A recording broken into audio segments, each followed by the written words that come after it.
Yeah, let's start things off right by both coughing into the mic. Sorry. um oh shit, what's a good hospital reference we can have for the title of the podcast? Oh, here Oh we my go. god! I got it. Episode 75, Outpatient. Jesus. I was like, ugh, I was fine until you said one, and then I'm like, ah! Woo! Hello, Hello, Wastelanders. everybody. I am dying. Yeah. It's been an interesting couple weeks. Oh my god. So we're happy to confirm that Needle didn't die. She's still with us, luckily. I didn't die. I'm alive. For the most part. I mean, I'm like sick, and it sucks. But other than that, I'm alive. So that's what matters. I sound like ass. Yeah, and then in a much reduced capacity, I also then got some kind of flu this last week, which is like I haven't had like a full-on flu in a while, so this took more out of me than I wanted. So yeah, I'm just trying to get back to the point where I can actually record audio again. Fuck. I don't have the flu, but I do have a cold, which kind of sucks.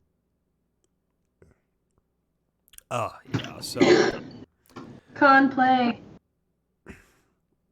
yeah, more like contagious. Yeah, so been watching a lot of House MD, going back to it, which is a weird circular thing where I was like clicking around because I'm like, fuck, I can't record anything and I can't write anymore today. So what do I do?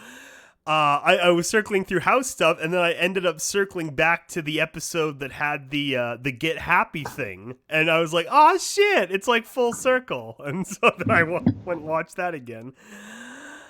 No. Yeah. So Hello, people of the wasteland. yeah, it's so crazy because we have so much stuff coming up in just the near future, but at the same time, it's we're just finishing up some of the last stuff. Everything's dying. It's the end of fandoms. It is really interesting that, yeah, like a lot of our major things are coming to a close at the same time as the season 9. I thought it was very appropriate then.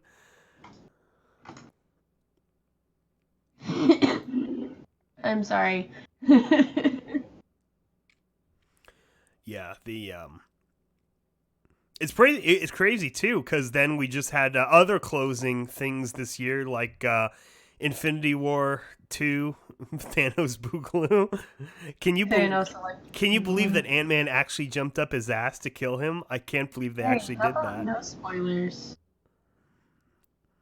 It's like he expanded and he looked like he was wearing a Thanos suit, and then just the pop, and that was it. See, Sky's good at spoilers. It was spoiled long before the movie came out. Of course, that's how he was gonna go. It wasn't confirmed, and now you're telling me about it, and now I'm like, well, shit, there's no reason for me to go watch the movie. Yeah, I mean, well, no, you have to watch the movie because it has to unseat Avatar as #1 movie. That's a new thing I can definitely get behind, because the stupid James Cameron Avatar. Yeah, or James Cameron Avatar, because the stupid blue cat fucking with their tails movie should not be the #1 movie of all time. Hey, they were not fucking with their tails, they were fucking with their ponytails. It's so damn like it was like the whole movie is one elaborate fetish, and it's like, come on, this can't be the #1 movie of all time just because he nailed the 3D gimmick at the peak of its absurdity. And thank God 3D's going by the wayside too. Fuck 3D. Ugh. It was pretty though. It was pretty. He definitely his graphics team, they built a pretty landscape. Like, that's one thing you can't deny. As much as that movie is weird, you can't deny it is gorgeous. Eh. I like Titanic's visuals better because the ship porn is great. I love that kind of stuff. I mean, Titanic is good. I enjoy Titanic as well. I like both of them. But I also like the fact that they called their really hard to get metal unobtainium. It's even more sad because there's actually a real element called unobtainium, which is so. Is there really? There is. It's like a nuclear element, so it only exists in like a reactor or something. Oh my god, that's amazing. Yeah. So it's like agree with the absurdity, but at the same time, fucking scientist man also was absurd when naming that. So. Yeah, of course the Ant-Man meme is true. What? You didn't think that's how the Russos were gonna do it? That Ant-Man jumps up his ass and expands so it looks like he's wearing a Thanos skin suit and then he pops? It's so great too because then he says, "I am Ant-Man." I thought it was, guys, I did it! I helped! Yeah.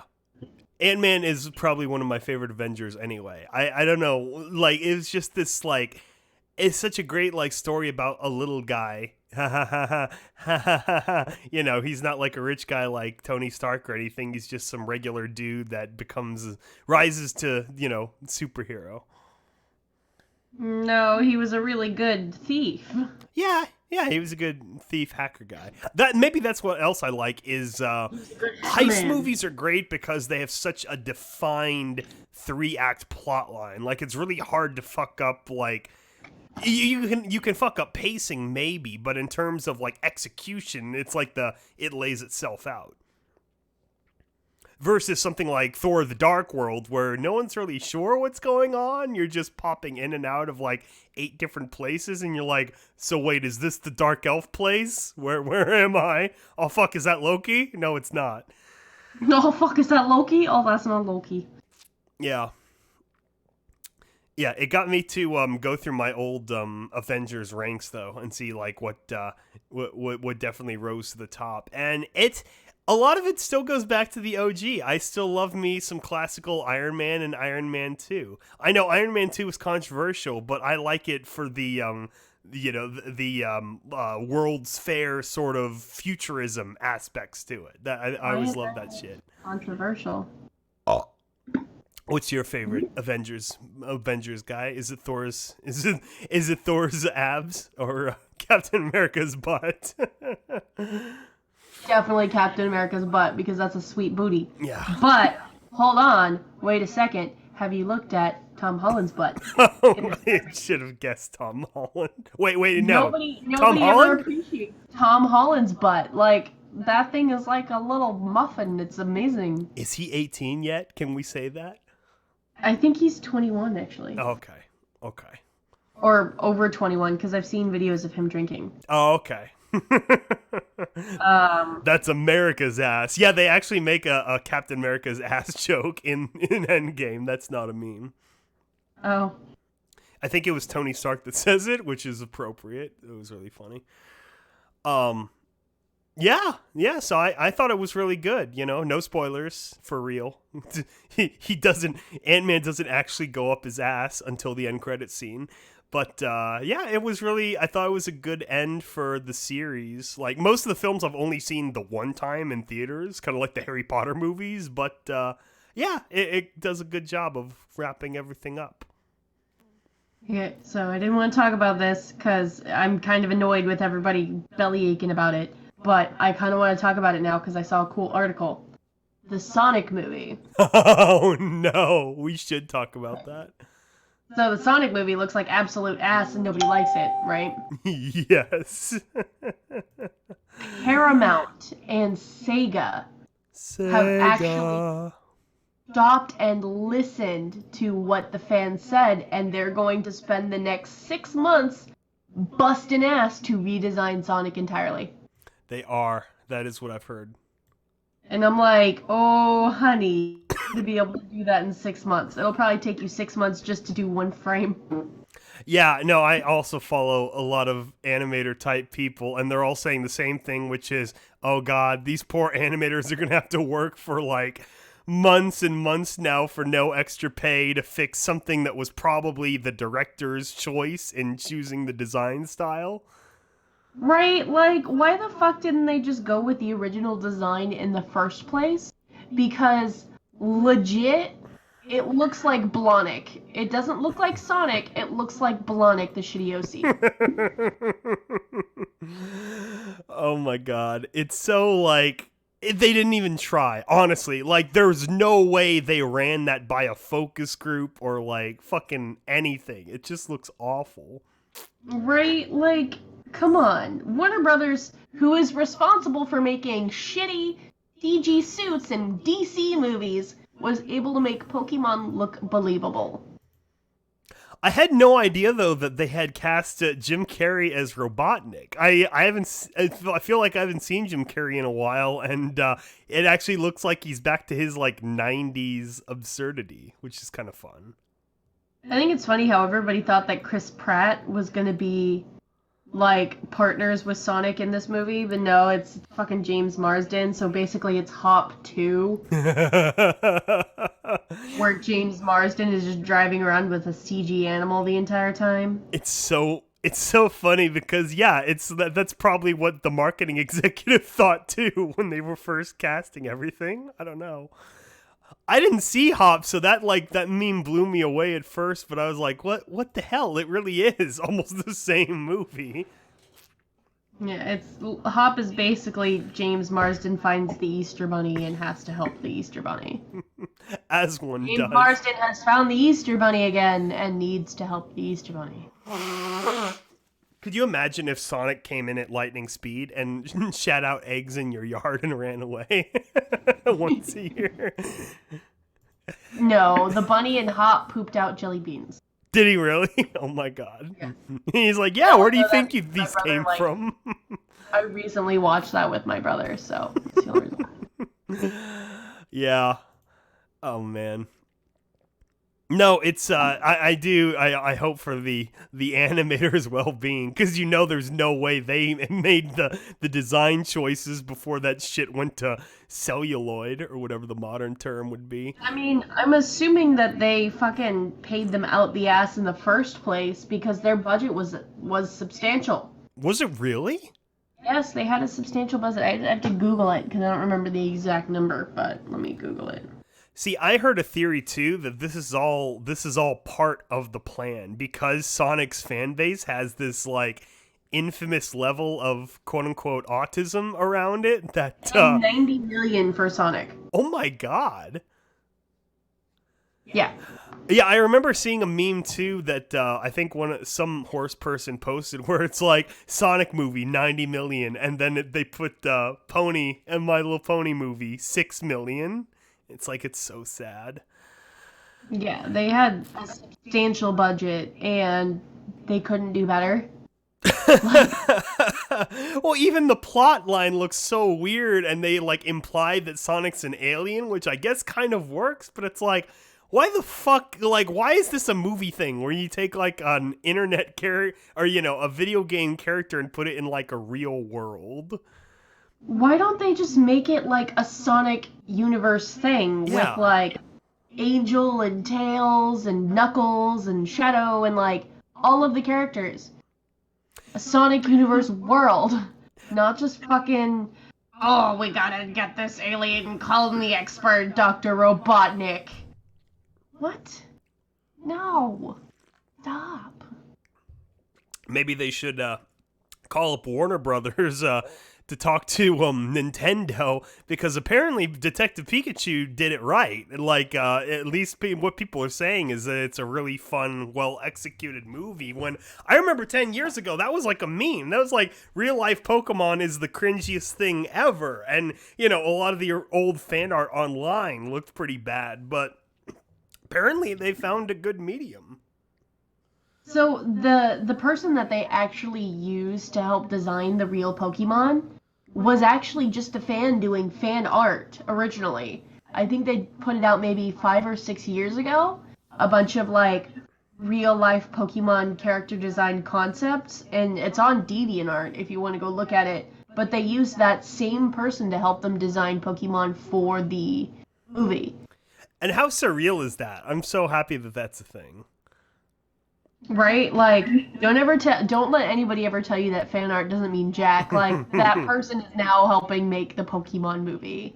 And I'm sure if they decide to do a second one, if this one does well, they're going to continue to use that same person. Oh yeah, because there's like fucking 1,000 Pokemans to transform now. Right? How many Pokemans are there these days? When I first saw the designs, I was like, these look really familiar. So I like had to do like some Google research, and that's how I found out that yeah, they actually used the same person. And I'm like, wow. I gotta say, after the first trailer, I was sold on the Ryan Reynolds as Pikachu for sure. I still want a Danny DeVito at some point, but this is fine for now. But I'm also excited. I want to see how Mewtwo figures into their world, because he's such like a significant legendary. And back in Gen 1, back in the 90s, I loved Mewtwo. He's my favorite character. So I want to see how they do him. Well, I'm sure they're going to do something similar to like the original animated Pokemon movie that he played, where he's angry because of his creation, and so he's trying to get revenge and blah blah blah. Exactly. So that would be sweet. I wonder if they got the same voice actor. I bet that guy's still around. For Mewtwo? Yeah. Maybe. Because I know the American VA, there was the original movie in the 90s, and then they did that Mewtwo Returns, which is set in like, I want to say late Gen 2, early Gen 3, that came out in like 2002. So, I mean, you know, VAs can do a voice for a good chunk of their life, more or less the same. Mm-hmm. Like, well, The Simpsons is assessment to that, where, like, the style of the voice has changed over the years for sure, but I mean, you know, how Marge and Homer and the kids, it's still the same voice, pretty much. Yeah. I still wish there was a way for me to watch every single Simpsons episode.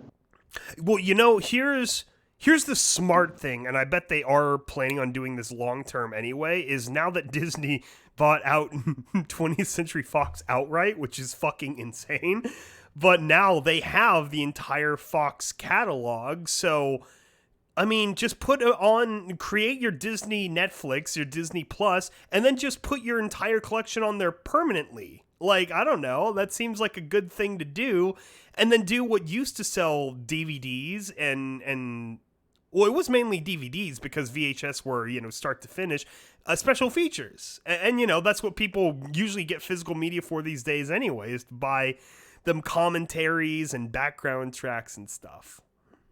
Yeah, but at the same time, like, they can also get some of that from Amazon Prime Video.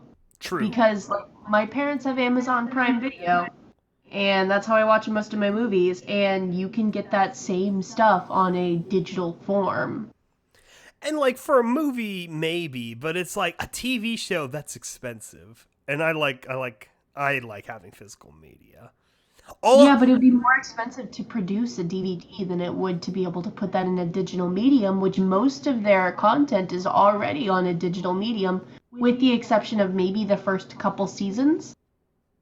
No, and that's what I'm saying, is that just to have a central repository of everything. So then every time something comes out, then people always, you know, I'm sure they have to, you know, have someone run the numbers on how much money they make from sales in other fashions versus the Disney Plus. But it's like, that would be nice, having everything, you know. That was the original Netflix model, was everything was in more or less one place, but now there's lots of these.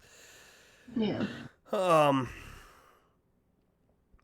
That's all. I would watch the shit out of that. I love The Simpsons. Because I know Fox was planning on doing that anyway with like this FXXX thing. I don't know. And that seemed... Not doing so many X's, it's going to turn into porn. I mean, it did have a lot of X's, but it seems like that got shit canned like really quickly. So I don't know what happened, but yeah, I'm already tempted to get into the Disney Plus thing because I do like a lot of the new Disney shows, but it's like you put all the Archers in there and all the Simpsons and Futuramas and everything, like that could push people really quickly into getting subscriptions. Futurama is on Cartoon Network though. That's not part of Fox. Well, the property originally anyway was a Fox show, so I don't know how distribution rights would work. That's what threw me off with House too. I always thought House aired on Fox for most of its run, but I guess it was produced by NBC Universal, so they have the rights to it. Yeah. It's a weird thing with television and streaming rights.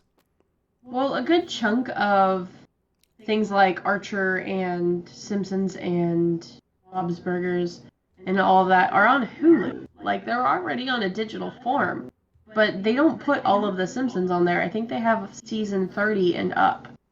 Yeah. Oh, yeah. That's the Hulu like current season model, which is sort of what distinguished it from Netflix at the time. Was it was showing the things as they came out with commercials, and then it sort of grew into. But they still show the older season. Yeah, but it grew that in on more or less like a back end thing, but yeah, it's interesting how all these like approach the same center from different angles. So I don't know. It's like I get it. I just wish there was like just 2 or 3, and they all they were all on there. We could just keep track of it easier.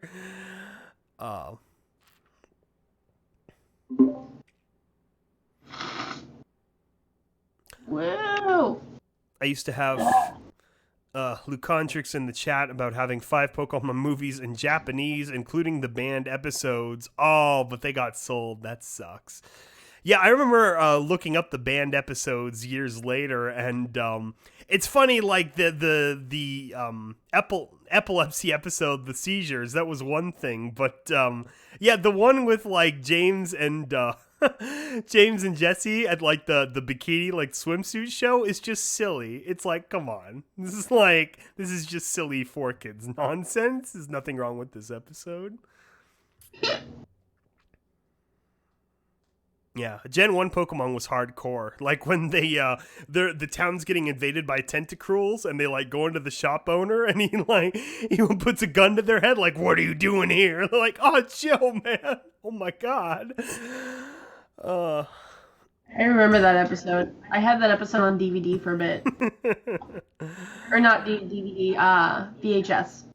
Yeah, see, the VHS, they did squeeze in some good special features sometimes. Like, I got the steel case of the first 3 Pokemon movies on some deal, because of course I had to. But what sucked was then when I put in the Blu-ray, it didn't have any of the mini openers. So it didn't have the Pikachu's Vacation that went with the first one, and I forget what came with the other 2 movies, but it's like, yeah, that was like... That's like having a Pixar movie without the opening short. It's like weird. I mean, I don't remember the last Pixar movie that I saw with an opening short. I'm pretty sure maybe they've started phasing those out too. But you know, the stereotype anyway of how they used to have those. Yeah. Yeah, that's right. Yeah, James had like the double D's inflatable breasts, which was really funny, and they had that cutaway shot of Misty. It's just a funny cutaway gag. Like that doesn't offend any kids except old. It offends their parents, and that's what really matters. Yeah, it offends the old people at 4Kids administration. Oh yeah, that's right. And then the ghost would steal children, which is not creepy at all. I love how the Lavender Town music was so like scary that they ended up changing them up a bit for the like Fire Red and Leaf Green re-releases, so they weren't quite so haunting. It's because of all of the people who were like, "Oh, this caused suicide in Japan." It's like it's so ridiculous. Like, everything causes suicide in Japan. Just kidding. But no, it's like it's just a dumb, stupid internet things. Like a lot of early creepypastas were like that. Like the Pokemon, dark black version and all these like, the cursed Pokemon games. Oh.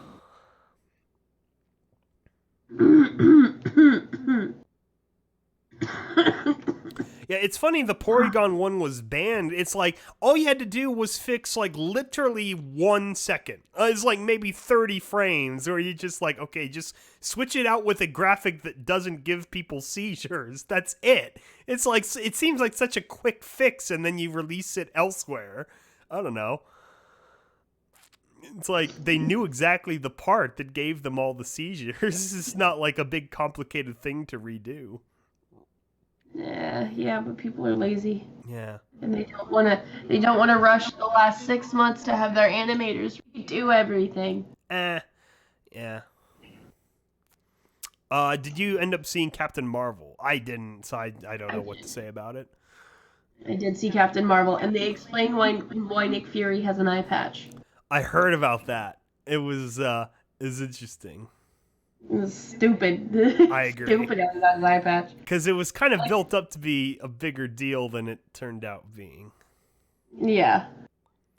It was she has a pretty reduced presence in Endgame. I mean, she still is a player. She's still an Avenger. Apparently, the first for real guys this time Avenger. But it's not a lot. So whether or not you liked Captain Marvel really won't affect too much your opinion of Endgame. I mean, I liked that there was a female representation in the Avengers other than Black Widow. Like, Black Widow's great, but she's also very much fan service. And then Scarlet Witch died. Well, I feel like Scarlet Witch, she didn't die. Well, wait, she did die. Did she? Did she die in the first one? I can't even remember. I don't remember. But she wasn't really much of a player in it. She didn't really do much. She was with the her heart died with Vision. Vision, that's his name. Fucking, like, Vision was there, and she was with Vision a lot of the time, but I really don't feel like she was much of a player in Avengers itself. Maybe I missed something. I don't know. It's been a while since I've seen the original Avengers movie, but yeah. Yeah, most of them I really only saw the one time when they were in theaters, so it's like they try to do a good job of catching people up, but at the same time it's like a lot of plot lines to keep going.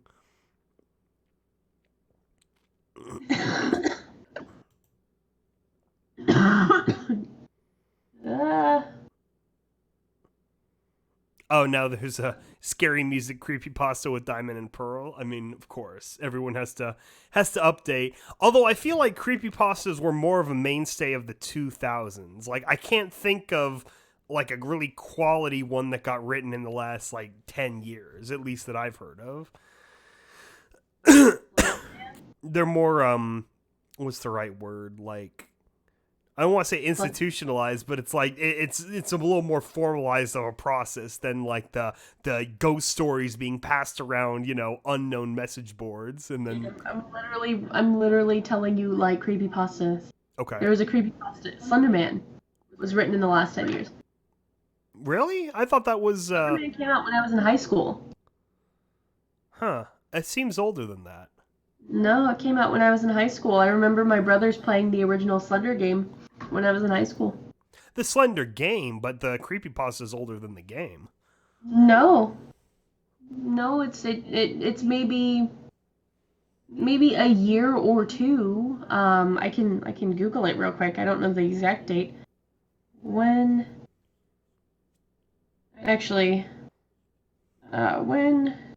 did Marble Hornets start? Oh, 2009. So it would be 10 years on June 20th. Okay. Yeah. So, okay, I will give you that one. But then we've also had Jeff the Killer. I don't remember exactly when that one came out. Because that one came out after Slender Man, I want to say. When did Jeff the Killer come out? The Killer start. Jeff the Killer. Okay, the original one was in 2013, it looks like it started. But that one's a really big one within the creepypasta community. Maskey, The Rake, those ones are big. Everyman Hybrid, I believe that started in 2009, 2010, because that one started after Marble Hornets, because it was supposed to be a Marble Hornets offshoot made by an unrelated party. And then there was Tribe 12, which was hybrid offshoot that was made by a separate party. Really, there's a lot of creepypasta that have been going on. Granted, I will give you that there hasn't been one that I've noticed that's been really big, other than Momo. But people discredited Momo pretty quickly. Okay. Yeah, I mean, I usually assume that the transformative versions, such as like a radio play recording or something like that, come, I guess, a bit after the original source writing. So maybe some of them get turned over quicker than I thought. But all of them feel like things I discovered in college, which was like 2010-ish, and so obviously they existed before that. So anyway. Well, that's when it really started to take off. Creepypasta started as the scary email chain things, like if you don't send this to 10 of your friends, Mickey Mouse will kill you kind of thing. And that's how they started. And then with Slenderman in particular, it started with somebody making some creepy pictures, just like creepy edit pictures, and saying, oh, this guy shows up and he kills kids, or he only shows up in times of tragedy, kind of thing. And then Marble Hornets started, and Marble Hornets was basically a YouTube series of found footage thing, and it was about a guy who found some stuff that his friend had done, some like filming school student project thing that his friend had done, and he decided he wanted to investigate Slenderman because of that. And then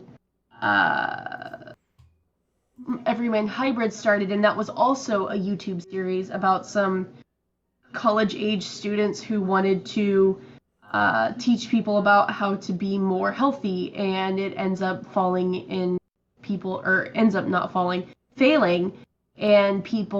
the people in the series start going crazy, and they start noticing Slenderman.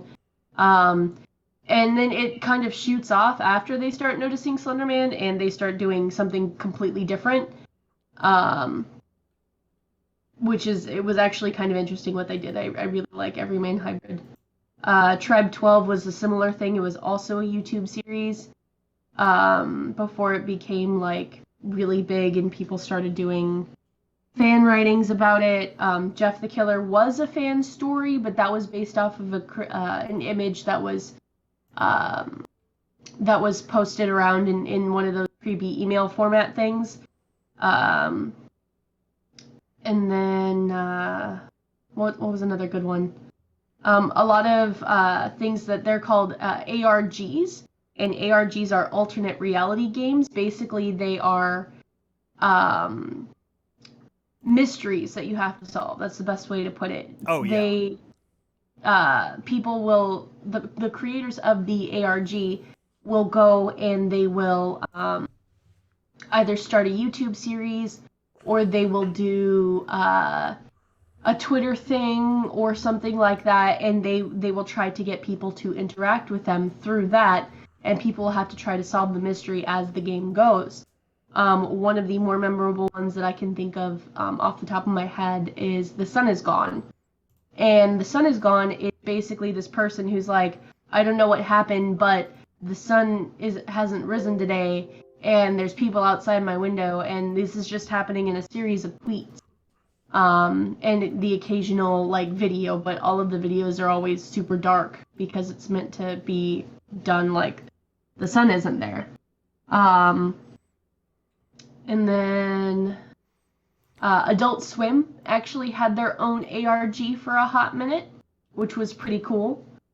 It was, oh God, what was it called?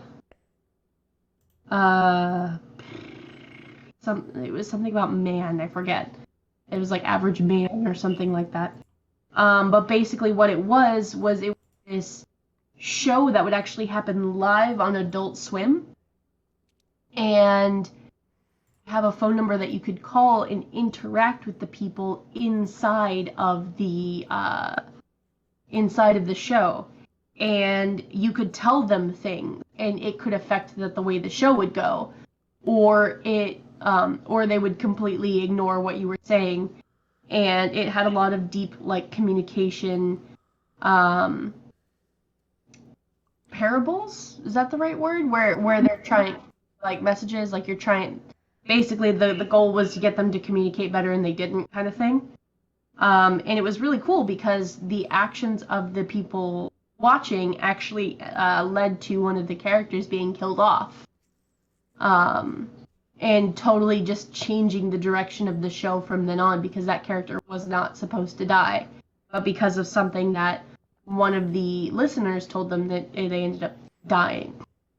So creepypasta is actually pretty cool. A lot of people have been also making creepypasta games, and not specifically based off of like games like Ben Drowned, which is a Majora's Mask spin-off, or Pokemon Black, or anything like that, but they've made a game like Pets Cop, and Pets Cop is pretty cool.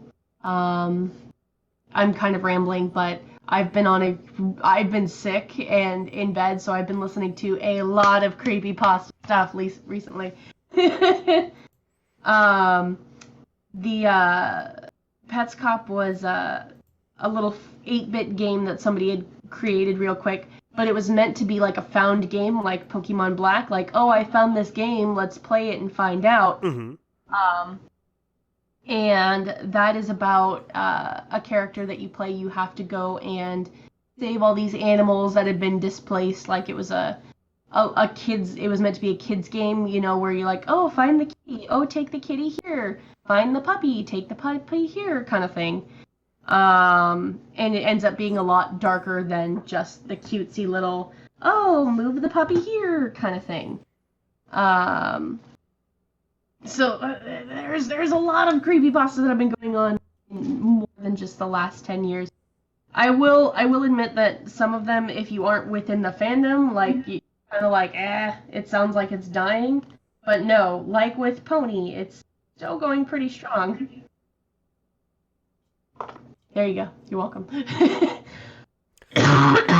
Yeah, I was mainly going off of the major ones that started, unless someone mentioned the SCPs anyway, which of course continue today, but oh yeah, mainly just the kickoff is the same way with a lot of things where, yeah, they strike hot and then burn out over time. As far as ARGs, I didn't find out about it until much later, but the most famous ARG I can think of is the I Love Bees thing for the Halo 2 launch, which I didn't get into Halo until a Halo 2 launch party, so I didn't miss the whole I Love Bees interactive ARG building up to that.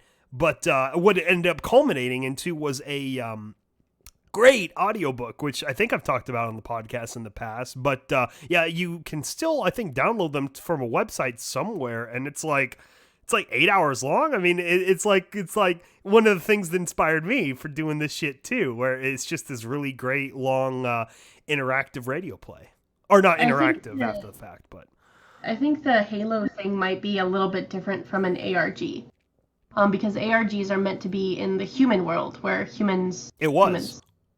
Really? Yeah, it was between like phone booths and all this. They had an arching narrative. The way it was structured is like a AI from 2550 whatever gets kicked back in time basically, and she's trying to piece herself back together. She ends up in 2004 internet, and yeah, they had a whole bunch of stuff. Let's see here. Overview, plotline. I personally never heard of this, so this is actually kind of cool. It began when jars of honey were received in the mail by people who had previously participated in other alternative reality games, so they still had their information in their database. The jars of honey contain letters leading to the I Love Bees website and a mysterious countdown that pops over it. Around the time of the Halo 2 theatrical trailer to be released, both events not connected publicly for several weeks was a curiosity that began circulating online. And then blah, blah, blah. Then they start rolling out the plot narrative, and players started receiving coordinates, which sent them to payphones, which they had to pick up and answer questions to an operator, and that would unlock new pieces of the puzzle, which unlock the next section of the audio drama. So the audio drama overall was the prime functionary, but the ARG was designed to lead people to it. Interesting. I had no idea that was a thing. That's actually really cool. Yeah, I discovered it only years later when I really got into the deep Halo lore, and yeah, it's really great. If anyone's never heard it, go seek out the I Love Bees audio drama. I want to say it's like 8 hours long in total, and it's a really solid story if you like Halo. So, yeah. A good story to read also. That's kind of like an ARG thing. It really helped push forward the ARG world is House of Leaves. If you guys haven't read that, you should go check it out because it's actually really cool. I picked it up pardon.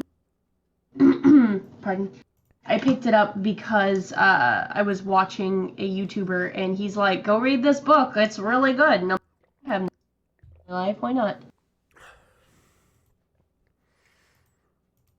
Yeah, especially with everyone having a digital phone in their pocket at all times these days, they can really do a lot with that kind of technology going forward. And I think it's really just about hitting at the right place in the right time. Oh God. Do you follow Game of Thrones at all? I know it's just going through the online topics of the last week. Yes. Did you see episode 3? I did, and I don't want to be like spoil things for people who haven't seen it, but it was good. Okay, no. Yeah, I felt the same way. I'm seeing it divide people though, which I find interesting. I have mixed feelings. So I really liked it for the episode, but I really didn't like it for the episode because it was so dark. Yes, that is my main complaint for sure. It was so dark, and I actually read this article that said, was Game of Thrones really dark, or is your TV just shitty? Oh. And because my dad actually made a comment during the movie, or during the show, he's like, wow, we got a really shitty TV, I gotta buy a new one. See, no, I reject that. It's like, okay, so what, it's only made for people who have one of those, like, HDR televisions with like a negative 500 black display. Like, no, if you can't see it on a somewhat normal, because everyone's got a fucking LED LCD TV these days, so if it's not good enough for the average one of those, then no, we're not going to watch it in fucking 70 millimeter on like a projector screen. So no, I reject that premise outright. It's up to the studios to make nighttime look scary. And I get it. Like in the interviews, they're like, yeah, it's like 3 separate, kinds of movies. First you have the horror of the opening, and then you have like the closed door escaping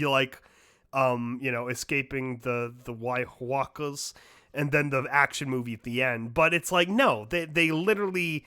You literally couldn't see shit. And it kind of had the handycam problem too, where some of the movement, it was like, it wasn't no Battle of Bastards where you had a very solid fixed camera on Jon Snow and you could see everyone, choreographing in and out of the frame. It was like, it's just some Yahoo running around with a camera phone where you can't see shit.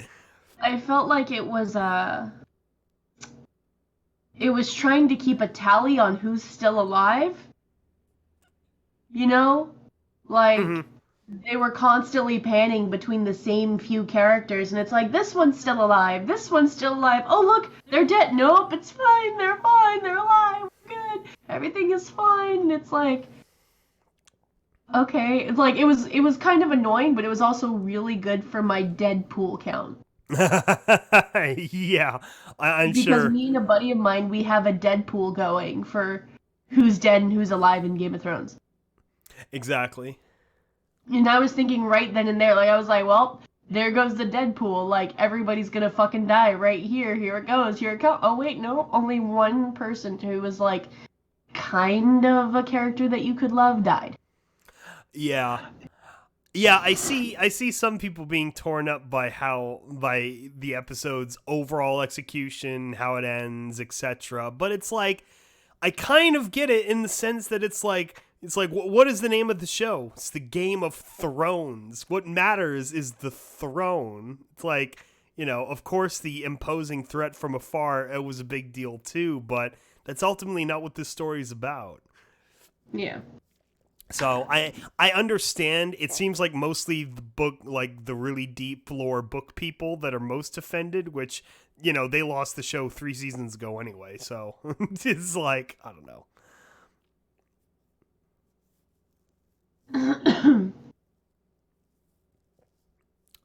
But yeah, I'm definitely curious to see how these last 3 episodes go now that, the stakes have fallen where they have. I still think Jon Snow is gonna be on the throne. I would like to see him on the throne and then him freeing the North and Sansa rules as Queen of the North. That would be great. And then, like, even though he, Mr. Aegon Targaryen can, he can split the rest of the kingdoms below, it would be nice to see the North rule itself as an appeasement for all the years of bullshit from Lannisters and Baratheons and stuff.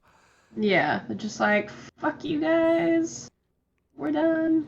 Also, I like Sansa. I want to see her do a little bit more before the show's done. Dude, I legit thought that she and Tyrion were gonna have some kind of suicide pact. Like that one scene where they both pull out a knife. I was like, oh, there it goes. They're gonna just kill each other. How this? Yeah. Yeah, Tyrion, he made the ultimate sacrifice, his dick. No, the Tyrion redemption arc has been nice the last couple seasons. It's that's the other lesson of Game of Thrones. Everyone makes horrible big mistakes, and only few people live long enough to try to fix those mistakes.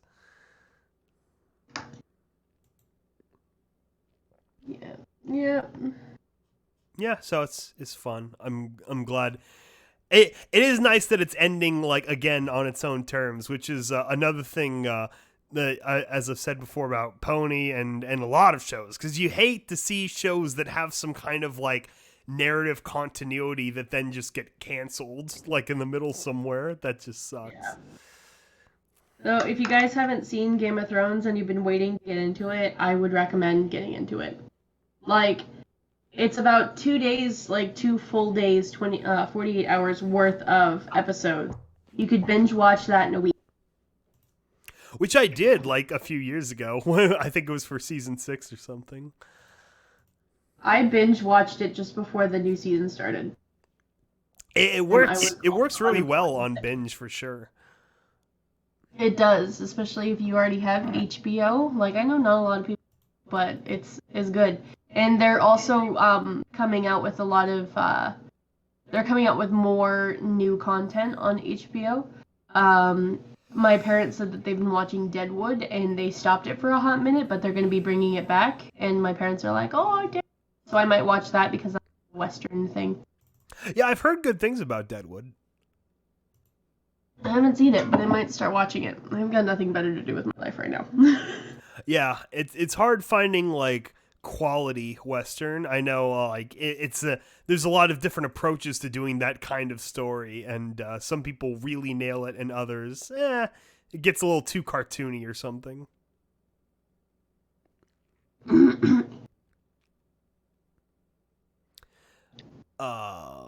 But yeah, so Should probably mention too that about Everfree, just while we have some people here, just that unfortunately I cannot make Everfree myself because of some financial obligations that kind of have been creeping up on me, and just for a number of reasons that I'm not going to be able to make it up. So the panel's probably not happening. Well, it's not happening, period, because I can't go. Yeah. I have a no-fly order from my doctor. I recently had surgery. I can't fly for about 2 months after that. Or else I'll get these large blood clots and die. So, I'm ready not to live. I'm ready to not live by the horse or die mantra. I'm just gonna... yeah. I love you guys, but not that much. Yeah, and yeah, so it's just not going to work out, unfortunately. But yeah, I mean, we still have a whole bunch of shit on the horizon, so that's where the real quality content's going to be coming anyway.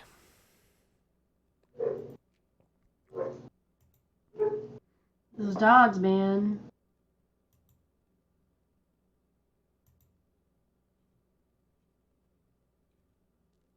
I don't know if you can hear them, but they are barking up a storm that's driving me nuts. Yeah, my neighbors have some dogs that used to be very annoying, but I think they're finally keeping them on the other side of the yard now. Okay, speaking of dogs, for a second right now. Cowboy Bebop. Oh, yeah, I'm upset about that. They're turning Ein into a husky. What the fuck? Right? Why? Ein was good as a corgi. They need to just stop it. They need to just put a stop on it and be done. Because Ein needs to be a corgi. It's like, just from that alone, you obviously know they don't know what the fuck they're doing. And from that fact alone, you can tell that the rest of the series is also going to be shit. It's like, how do you screw up something so fundamental to the show? Like, what the fuck? Oh, he's so cute. I love Ein. I've been rewatching Cowboy Bebop because of all the stuff coming up in the next year, and it's like, oh man. Yep, but they don't care. They don't care. No. So, and apparently Ed's just not in it at all. Like, what's up with that? You got a problem with androgynous tomboy girl characters? What the fuck? Yep. I mean, it's like with the new Sonic movie. They don't have tails in it. Like,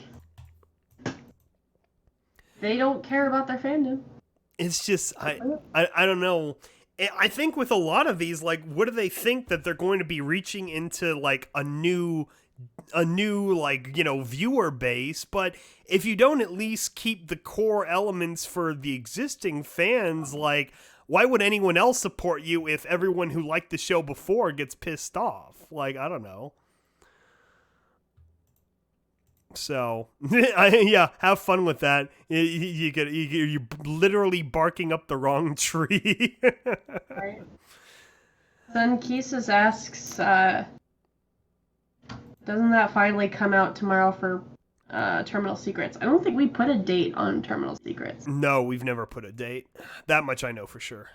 Yeah, we don't put dates. We say it might come out summer of 2019. We don't ever say specific dates because we don't know. They're moving like targets. people like to disappear on us. People like to, not get their audio in on time. It happens. We have no way of controlling our voice actors, unfortunately. Yeah, it's the thing with online, amateur productions. I mean, everyone's volunteer. We're not really, paid. What money we make from it goes back into production for paying artists and things like that. So it's like, it's a labor of love. Yeah. And we're doing our best to push timelines, trying to get everything going. I know It's soon. It is literally just like 1 or 2 people that are held up. So as soon as those get resolved, Terminal Secrets is still the next one out, but just don't know when. Yeah. What I am happy is Confessions is coming along nicely. A good chunk of people have the audio in. Our main bounty huntress is getting her recordings in, so soon I'll be able to record my own and then start the mixing. And all the art is done, which was, that's been my hold up in the past, is waiting on art, but all the art is already done, so that's a blessing. Yeah. I'm just dying and I sound like ass, so I'm not about to try to record anything for you. No, it's the same. I wanted to start working on the songs, which I already have picked out, but I can't fucking sing either. It's just, as soon as I do, then my lung collapses on me. So, yeah, that sucks. I'm glad it's almost summer, though. It felt like it was a little bit too long of a winter. I always feel like I'm ready for the seasons right as they're coming. It's like, yeah, I'm sick of this. It's something else. Not that California has seasons per se. Channel. Okay, so real talk. Speaking of lungs collapsing, have you ever been intubated? That shit sucks. Yeah, I've heard it feels like you're like choking, even though the point is the opposite. So I was knocked out the entire time I was intubated, so I don't remember anything of like obviously, but I do remember the feeling of when I woke up and my throat hurt so much, my lungs hurt, like it was bad. My lungs felt cold, which is weird. Ugh. And then afterwards I like wasn't able to like catch my breath properly, so I always felt like I was suffocating. And my doctor was like, "Oh, that's normal. It'll wear off in a few days." Like, A few days. Yeah, it's hard to get used to. right? And like he's like, "I recommend walking around and getting some exercise, but like whenever I walk around I get winded so fast, I get tired." Like because of the intubation. So it's been kind of sucky because I haven't been able to really do much. I drove to get the drain tube removed from my neck, and I was so tired afterwards I passed out until 10 p.m. And I got home at like 2. Yeah, that'll do it. I was so tired, and that was just from driving 45 minutes to Walnut Creek, getting the tube removed, driving back, and then walking up the stairs.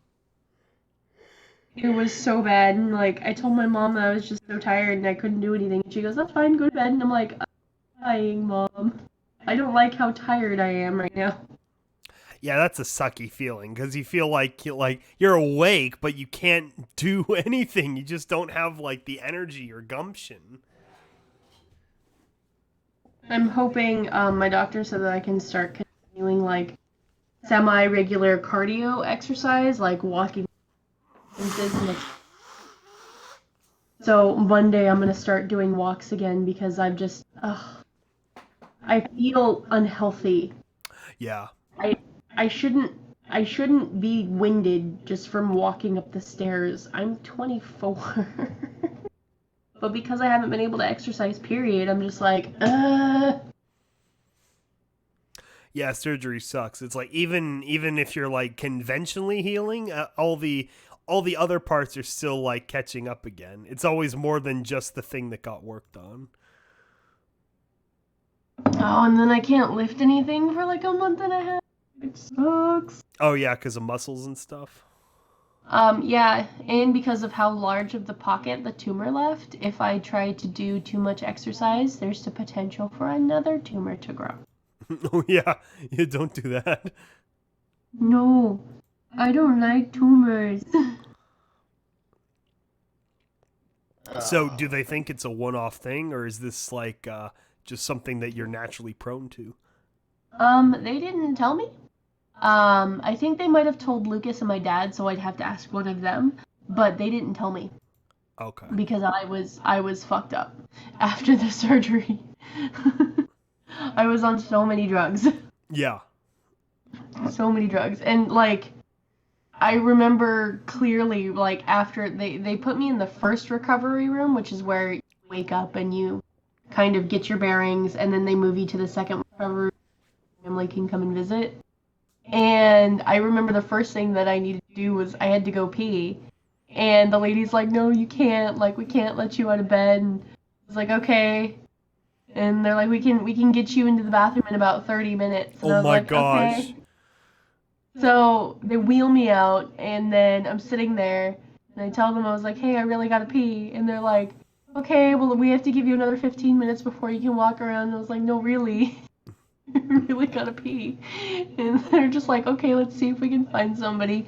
So it took them about 15 minutes Oh to my find gosh. somebody to walk me 5 feet to the bathroom. Yeah. I went to the bathroom and, I did my business, and the chick was like, "Wow, you really did need to go to the bathroom." It's like, well, what the fuck? That's surgery. Well, she said that apparently, like, after patients wake up, a lot of the times they don't actually need to go to the bathroom. It's just the way that their body is feeling. And them needing, to tinkle a little bit is makes them feel like they really got to go to the bathroom. So it's a little bit. I guess they didn't take me seriously because of how many Oh, medications. okay. Yeah. Yeah, that sounds like a hospital, right? Oh, it doesn't matter how you feel. Wait, what? That's the whole point. That's why I'm at the hospital. It was ridiculous. She's like, "Wow, I guess you really did have to go," and I was like, "Yeah." Yeah. I wasn't bullshitting. Yeah. I love the watchmakers medical industry. It's like, oh yeah, it doesn't matter what you feel. This is all about, it's not like people's health is greatly affected by their perception of their health. The Condrick says, "I would have peed right there just to make them mad." You see, then I would have been sitting in my own pee, which would have been disgusting. Yeah, because then they would have taken a long time to get you new sheets out of spite. Well, I wasn't in bed for very long. They wheeled me out into the second recovery room, and they told me I was about 2 hours just kind of recovering. Oh I yeah. was there for 20 minutes. Yeah, no, Was that- they want you out as quick as possible. No, I felt I was ready to go in 20 minutes. Oh, okay. Like, I didn't even need the lady to help me walk to the room. I could. Ah, it's a Vermont. Oh I my could have god, walked really? myself. Yeah. Hi, Vermont. Vermont. Vermont. Yeah. Vermont. Yeah. Oh. Hey James, you remember when we had that little conversation about time zones? Okay, so.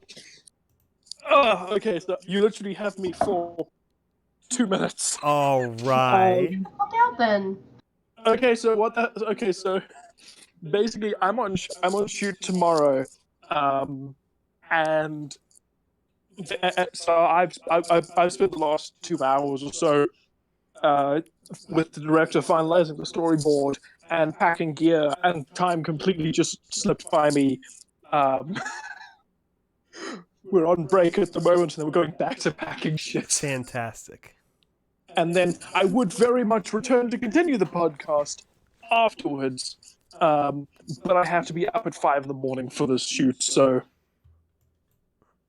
I'm going to finish packing and go straight to bed. So basically, what Vermont is saying is that we're not as important. I mean, you're not paying me $2,000. I mean, The neither are shooters. you, but I still do work for you. I paid you. I paid you more than that, actually. You didn't pay me more than $2,000. No, $2,000 in South African money. Oh, He Yes. means 2 rand. yeah, $2,000. Yes. So, which is a shame that I can't do the podcast, because I would really love to share in great detail how I very accidentally ended up being hired to write a porn game. Oh my god, really? Porn game. Oh yeah, that happened like 24 hours ago. Oh, nice, nice. Yeah. Wait, it's not amorous, is it? No, it's not. Okay, good. All the what? It's guy doesn't even have any words. He's like, I don't know. What's the ABC? Like, were you on a website and someone's like, hey, do you want to write our next big picture? No, it literally happened technically by accident. So, okay, long story short, I was doing research for a new original audio drama, which I'm not going to go into details of because it's still very much in development. You were doing research on Pornhub? So, and part of the research, I was looking for collectors that were making erotic content within groups, like not just one person with a microphone, which led me to an adult RPG called Kalishko, and then I thought, cool, I'm going to contact the crew. I want to see their creative process, shit like that. All research, all to add authenticity to the story. So I go and I contact the director, and the director's like, let me see your stuff. So I linked him the One Last Drink Aria Moon monologue on our channel, at which point he responds saying, holy shit, that sounded amazing. You need to be...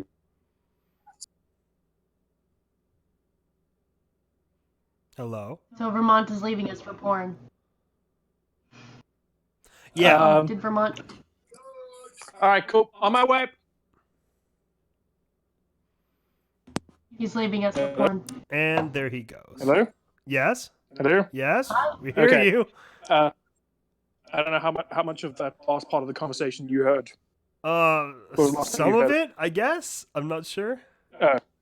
My mic's been having issues, and I'm now being called to continue packing gear. I will tell the story on another podcast. It's very funny. It's just very weird. He's on a porn Okay. shoot right now is what's going on. Yes. Okay, I'm gonna go now. Bye. I have to go finish packing gear. I will tell the full story some other time. Don't forget penicillin. Oh god, this is gonna be a fun one. All right, goodbye. Goodbye. Bye. We're being left for porn. This is what happens when we try to plan podcasts in advance. Right? Thank you, Vermont's Vermont. Like, I gotta do my porn. Oh my gosh. Okay. So that should be a fun story whenever he's done on set, quote unquote.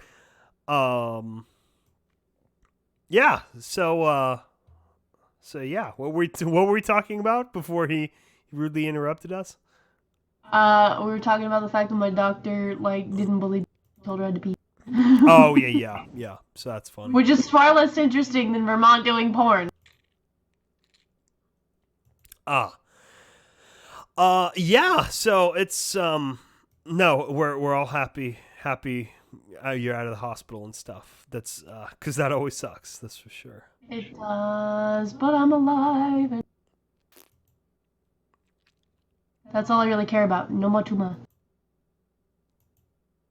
Yeah, I've also been filling my gaps of time with musicals. I stumbled on the Heathers musical off Broadway, whatever. Of course, all these are like the album recordings, but that was a fun like an 80s high school whatever thing to listen to, rock opera. Oh, apparently I'm going to a play today. Oh, there you go. Newsies. My cousin is in it. Oh, Newsies is always fun. I've personally never seen it, but I gotta go support my cousin, so. Not right now, but later. Yeah, Batman's in that story. Batman? Batman. Is he really? The Christian of Bale was the main newsie in the movie adaptation. Oh, okay. Yeah. It's got some good songs. My neck is so weird.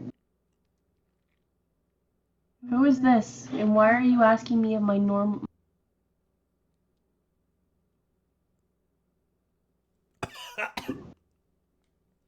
Oh. It's my grandma. I don't care. She I love her to death, she's my grandma. But she also does this really weird thing where she says that we should come and visit. but she never actually invites us to come and visit. And she only ever wants my brothers to come and visit when she has stuff she wants them to do. Oh, yeah. Yeah. So my mom is kind of salty about it. But it's like, I don't know what to do. Like she always, like, I think it's like maybe once a month, once every other month or so, she wants to hang out with my cousins, my girl cousin, and she'll take them to the mall. They'll hang out. They'll get treats and have sleepovers and things like that. But she won't do that with my brothers. And my brothers are still little. Like, they want to hang out with grandma, but weird. Oh, yeah. Yeah, it sucks getting roped into, like, family stuff just to be an extra set of hands. You're like, oh, it's so good to see you. You need to move that couch. We're taking it Yeah. uptown, so put it in Dad's truck. Yeah. Usually for her, it's yard work. Oh, that's even worse. Yeah. Yeah. Because they Yard work is such a scam. It's like, what the fuck? We have to, not only, like, are we outside, but then we have to, like, maintain the outside? This is lame. Right. It's like, Oh my God. this is what we need robots for. It's not hard to mow the grass. Just get a few robots to do it. I'm gonna blah blah blah blah. I'm gonna step away for just a second. Yo. I feel a hair, or I think it's a hair, on my shoulder. I have no sensation in my shoulder, but I feel something tickling me. Okay. Don't I? It's weird.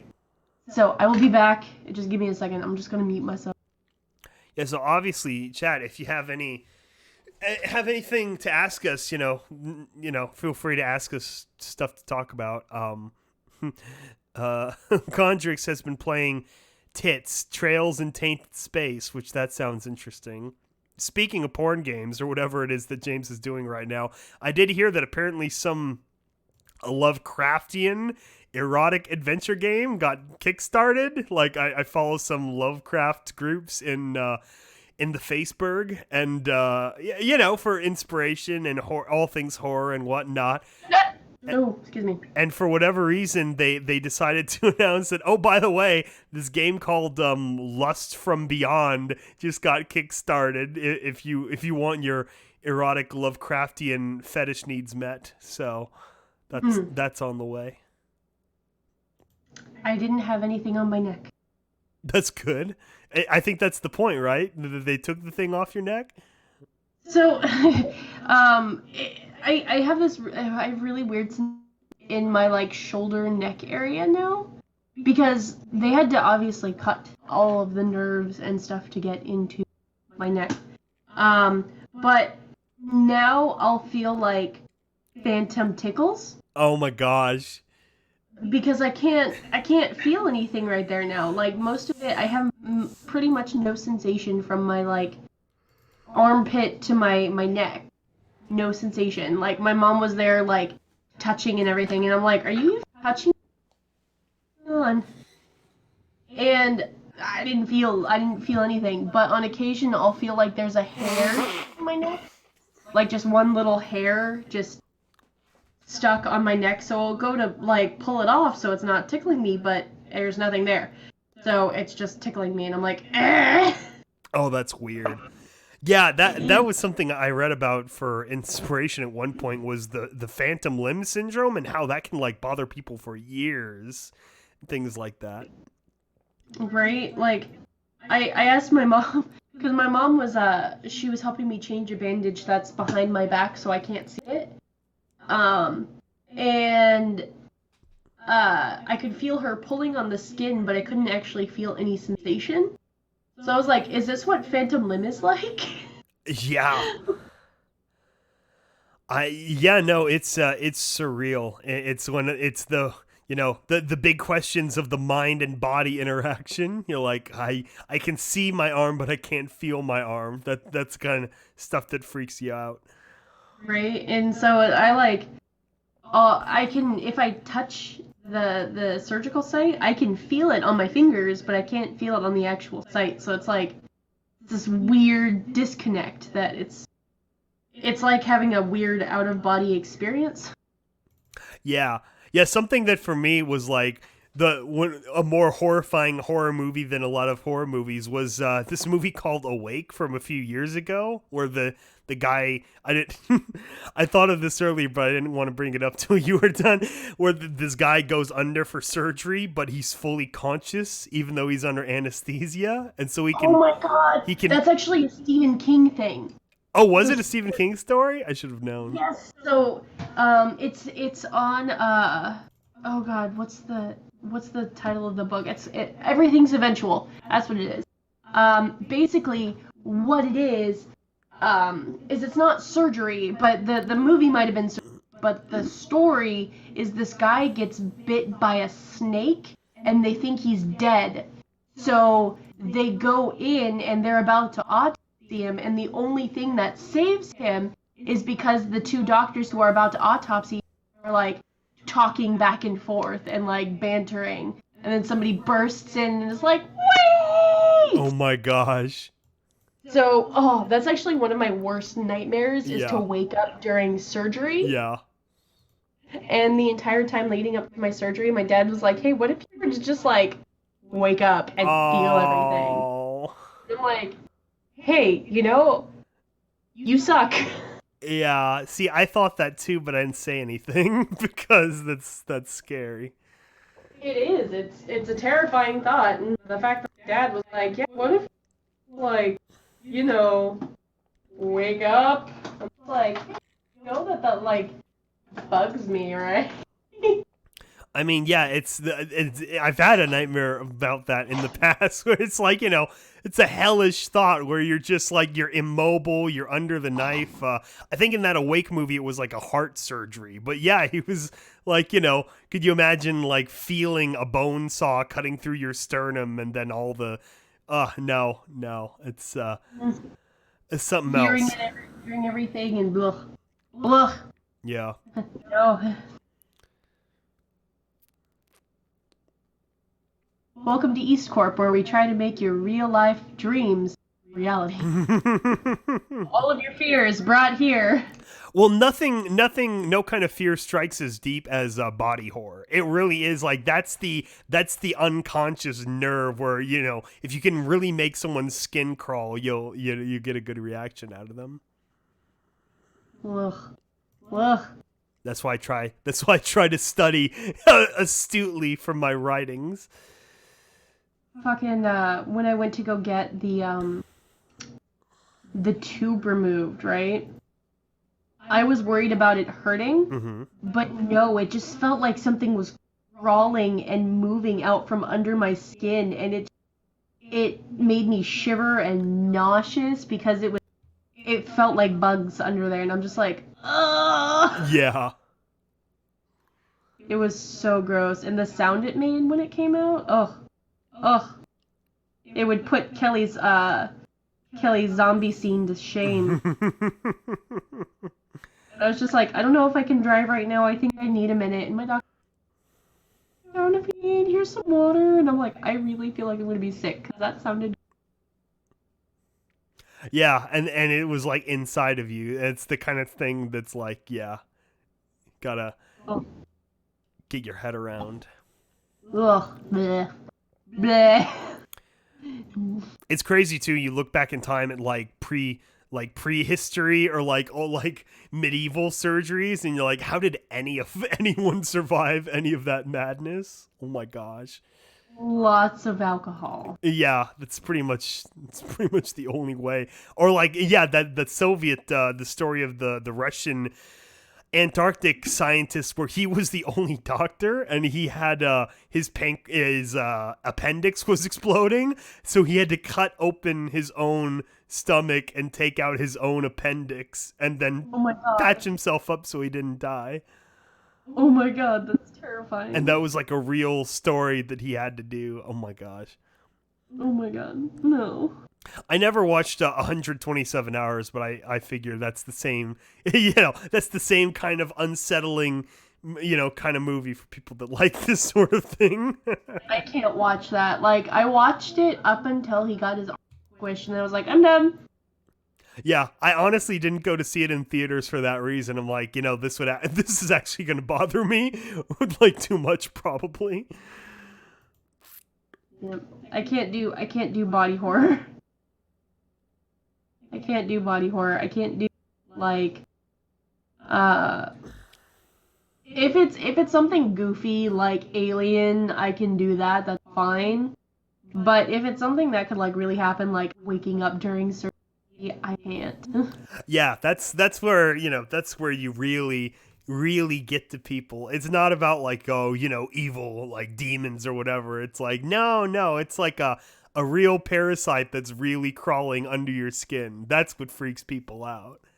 Ugh. Is the potentiality for realism. Is something like that actually happening to you. Yeah. Samuel Pierce says, most of my body horror has come from living flesh and rotting flesh existing in the same body. Ugh! The flesh that hates. Oh, God. Oh, man. Ugh. Yeah, that's a thing too. People with like necrosis or whatever. That's good body horror. Or like the peak for that is a crocodile. The crazy Russian like gasoline morphine or whatever. What? It's like this Russian. It's like black tar heroin and crack, but worse and Russian. And it like eats people alive. It like dissolves your muscle and all this like crazy stuff because of long-term use. Because it's not really a pure form anything. It's just a bunch of crazy garbage chemicals mixed together that give you a short-term high for like very high dose poisoning. So yeah, if you want some real body horror, you can Google what crocodile addicts suffer. Ugh. Oh yeah, the classic show Dumb Ways to Die. Bringing back to Fallout, Dumb Ways to Die, narrated by Ron Perlsman, who's also the Fallout Dumb Ways to Die. That's 1,000 Ways to Die. Oh, you're right. Dumb Ways to Die is a game. And it was the song. It was the Canadian "Don't Walk on the Metro" song, right? Don't walk around on the truck. Don't eat expired pills. That was a great short-term meme. All the Dumb Ways to Die parody. Dumb ways to die. Oh, many. Dumb ways to die. Yeah. Oh my God, we should do that, but with fall stuff. Oh my God. I'm sure that's been done, probably. I'd have to look that up. That'd be fun. That'd be goofy. That would be goofy. Yeah. There are so many. 1,000 Ways to Die, one of my favorite ones on 1,000 Ways to Die. Because I actually, I love it and I hate it, and, that show has actually made me, throw out my razors after about 2 weeks. Oh, and yeah. Get a new razor. Specifically because of the episode that talked about the chick who shaved her legs and ended up getting a flesh-eating disease. Yeah. Because she got a small cut or whatever. So now I change my razors religiously. Yeah.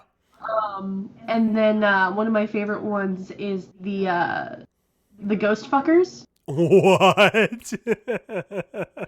So it's these guys who are trying to do a ghost hunters parody, they're filming themselves Porn parody? trying to ghosts, but they're trying to have sex with these said ghosts. And they're like, oh, look at this ectoplasm. Did you know that ectoplasm is ghost jizz? And they're really getting into it. And they get spooked by something. I don't remember exactly what it was. And they start running. And one guy runs out to the car. And the other guy runs the other direction.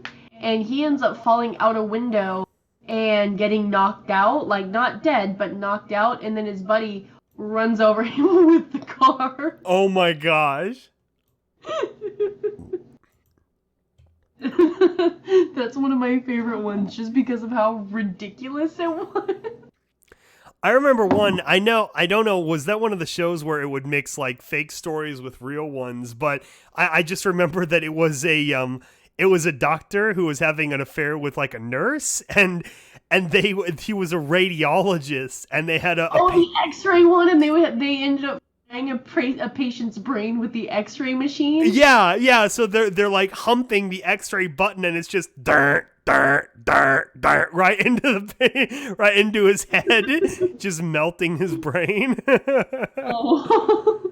That's fucked up.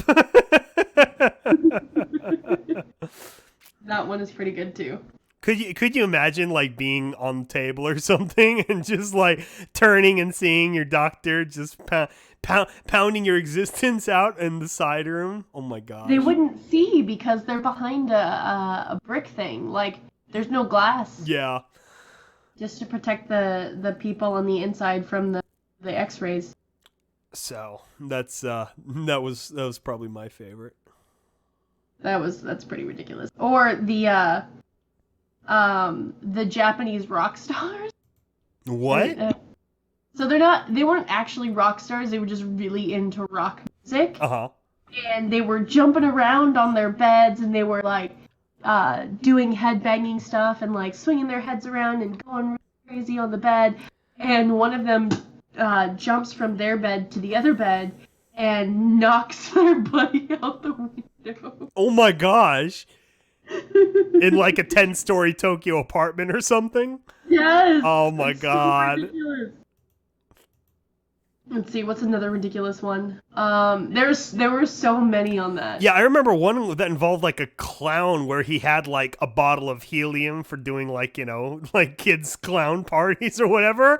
And he was like a drunk, or he was some kind of like you're happy the clown was dying, but he knocked the helium bottle and like the head of the canister exploded like through his butt. Yeah. Oh, was that it? I don't know if that was the one where it gets lodged up his butt and then it just like starts dispersing helium into his body, or if that was a different one.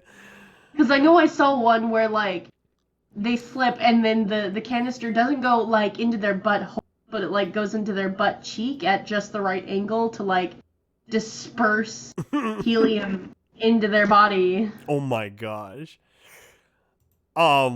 I remember one too of a lady who had gone to the vegetable aisle looking for a date, and apparently there was some kind of disease or something on the cucumber or carrot or. Oh, it was a carrot. No, there wasn't a disease on it.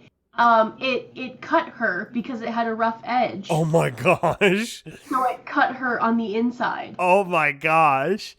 And that ended up releasing oxygen into her body. I remember that one. Like,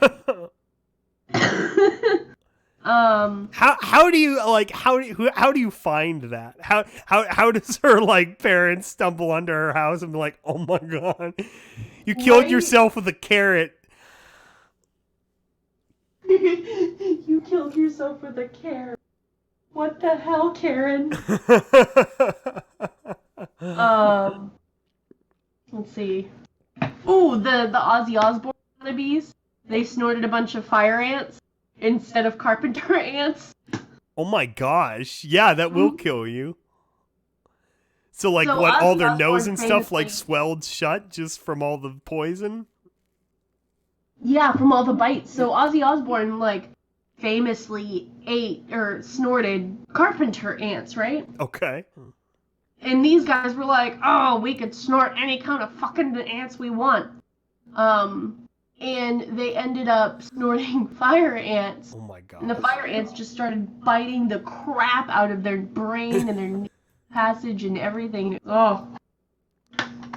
It's like, it really is like we're getting into like Darwin test territory. We're like, come on guys, this is the minimal amount of trying to not die, and you're not even meeting that threshold. Right. Let's see. Another good one. Oh, the porn clown. Porn clown? What? Yes. So there was a clown, and they he was hired for a bachelorette party and doing clown stuff, like makeup and everything, but in a sexy way, or at least I guess trying to be sexy. And one of his things was he would blow up a one of the long balloons that you would use for balloon animals. He would deep throat it, but it ended up popping inside of him, rupturing and killing him. Oh my gosh. Or no, suffocating. He ended up suffocating. Popped in the balloon blocked his airway. What a fucking surreal thing anyway. Like clown fetish. Like, oh my gosh. It's just, can you picture the circus music in the background? It's like, oh my, I don't get that. I mean, we're talking horse fandom. There's the cornucopia of fetishes within the internet, but I've still never understood clowns. It's fucking creepy. Let's see. Then there was the crazy guy who decided to try to build up his immunity to Black Widow venom by having the Black Widow bite him without the anti-venom. Oh my gosh. He ended up dying. Yeah. And he had like a bunch of other reptiles. And died. He ended up knocking over, because he got delirious and tried walking around, and in his delirium he ended up knocking over a bunch of his reptile cages. So when he died, his bugs and his reptiles ended up just in his body. Yeah, that's always the thing with pets, is like, you know, how quickly after you die do your pets start to eat you? I mean, if it's a free source of food, they're gonna go for it. Oh man, it's something else. Could you imagine your ghost standing over you like, bad dog, very bad dog? Bad lizard, no, what are you doing? Yeah, lizards aren't gonna care. Every time I read about horrible lizard bites, I always remember the Jurassic Park book. That's always great. The opening is solid.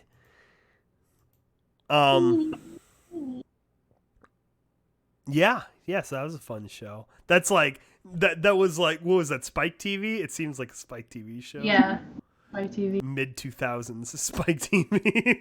I would watch that again. That was a hilarious show. I mean, yeah, I'm sure there's a lot of internet things that supplanted it, but it's like these real ways that people die, either from your own stupidity or just dumb luck. It's like, what else can you do but laugh? Right. I don't know. Other than the whatchamacallit, the razor one where it's a flesh-eating disease, like, that's just scary and sad. Yeah.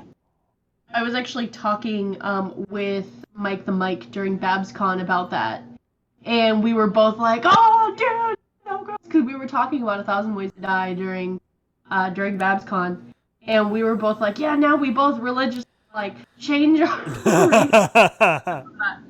like, ugh.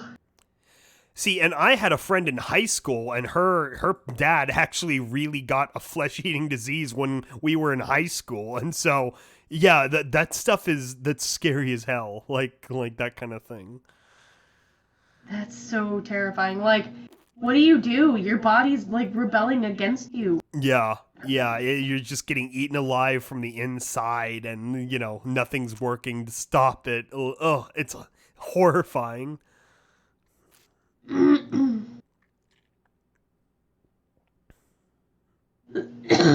Oh my god. Stop dying.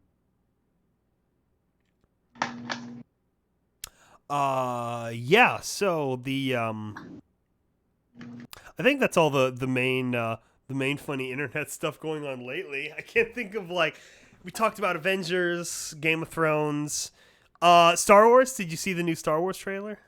I don't really care much for Star Wars. Yeah, I know. The prequel memes have been great ever since the trailer. The return of Palpatine. More than anything, we're gonna get some quality red letter media videos out of the final Star Wars movie. Sun is shingling. What's shingling on the? What does that mean? I should hope that the sun is shingling. I mean, what would you do if it weren't? Sun 2, Shingling Boogaloo.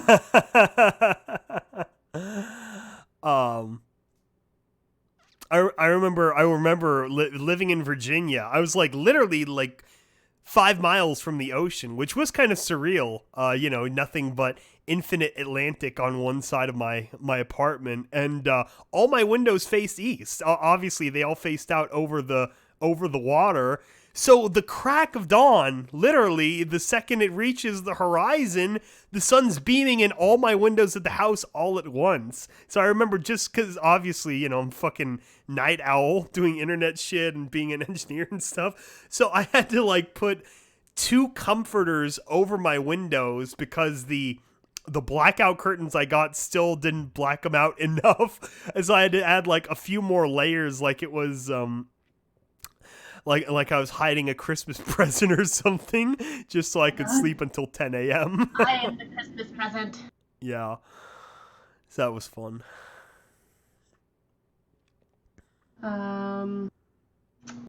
See, what else have I been watching in my binge watching state?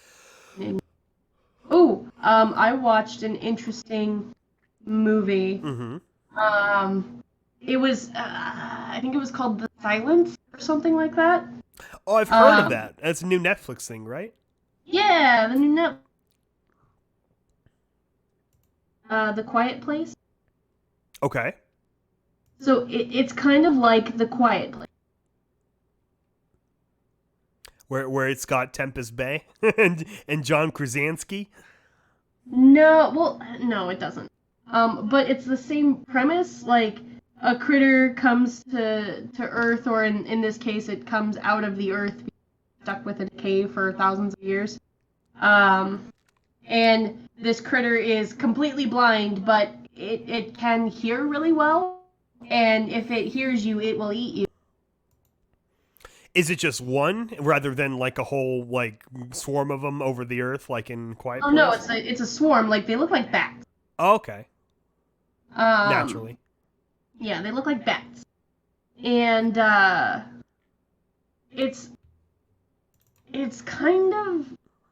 was kind of cool and kind of weird.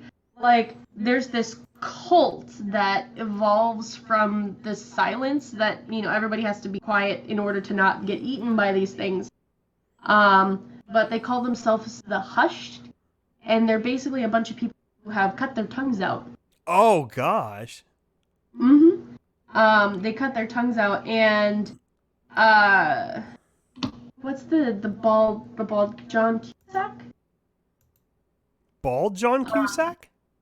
The bald guy who looks like he's 40, but he's like in his. Oh, is it the guy who was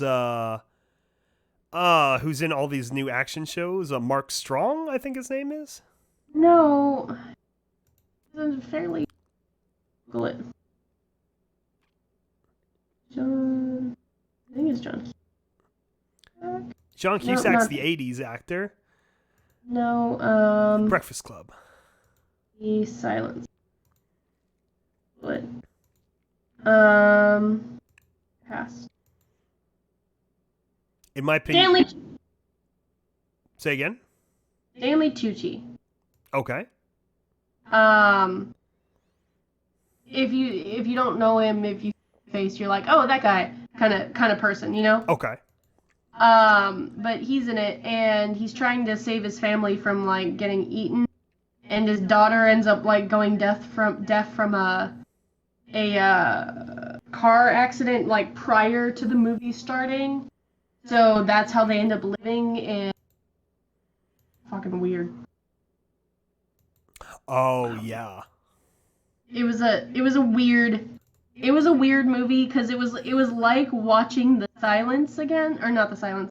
It was like watching The Quiet Place again. Yeah, The Quiet Place. Because it was very similar premise. The only difference, have you seen The Quiet Place? I have seen. Wait, no, sorry. I'm thinking of. I'm thinking of the other one where you can't look outside. Bird Box.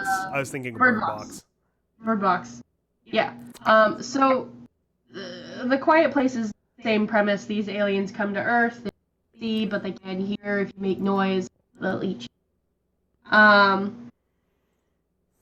So it was like watching The Quiet Place again with a few different plot points. Like instead of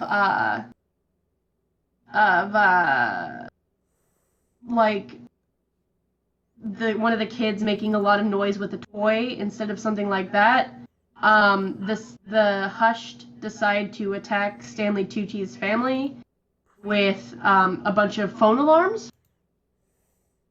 They like send in this little kid and they're like, oh, poor little kid, she was abandoned, she needs help, and then she having like a bunch of cell phones strapped to her body like some kind of suicide jacket, and all of the phones start going off at once and their whole house gets attacked by the fucking Vast. I think that's what they call them, the Vasta or something like that. Shit. It was weird. I like the premise of monsters coming up from the ground, because it is like, obviously aliens are easy and played out and stuff, but the mysteries under the earth, I feel like there's still a lot of unexplored sci-fi potential there. I think there is, but at the same time, like, it felt too played out, I guess is the best way for me. It felt like it's been done before, Oh yeah, it's felt probably like they didn't have enough unique points in their movie, and they ended up just doing The Quiet Place with slightly different plot points. Yeah, it's funny how the trends of kinds of movies happen, where you get a few that are like obvious, like, oh, because this did well, let's get these out real quickly, that are really similar. Right? Like, what was Bird Box similar to? I remember a lot of people were like, oh, it's basically this movie, but with Sandra Bullock. Oh, yeah, I did hear someone talk about that, but I forgot what they were referencing. Yeah. Yeah. Oh, I think it was also The Quiet Place, to be honest. It might have been. I think it was also The Quiet Place. Another cheap and easy horror movie where you're stuck inside a house. Oh, there was also... Yeah. Oh, go ahead, sorry. There was also a similar movie that was in theaters. I remember going with my parents like last year, where it was a family that are mostly stuck inside, and then like a group of random people show up and they let them in, but they can't go outside because of monsters or something. And then, the real monster is the other family. But yeah, it's easy. Obviously, it's easy horror sci-fi to make on a budget. That's why them paranormal movies did so well, because it was like a $10,000 production budget and it made fucking $300 million.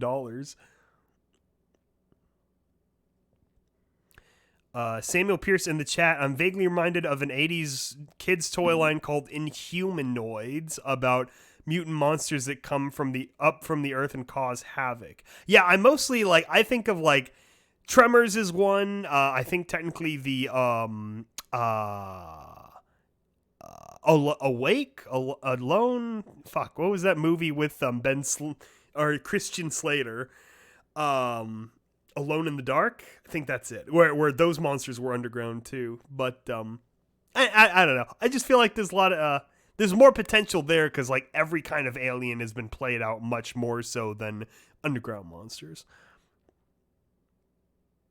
That's why I kind of liked that Reign of Fire movie too, where they discover the unopened dragon eggs deep below in like a German mine, and then suddenly you got fucking dragons again, which was pretty funny. Needle? Hmm?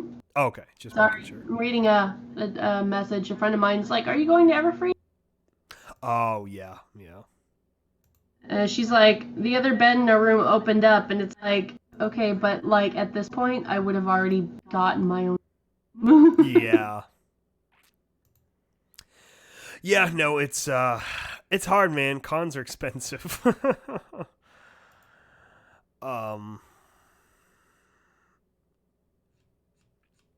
Yeah, so I don't know. I haven't watched any of the new episodes either. I watched the season like kickoff, obviously, but I haven't caught up on any of the other Pony episodes since then. I haven't. I think I'm still behind a few. To be honest. Yeah.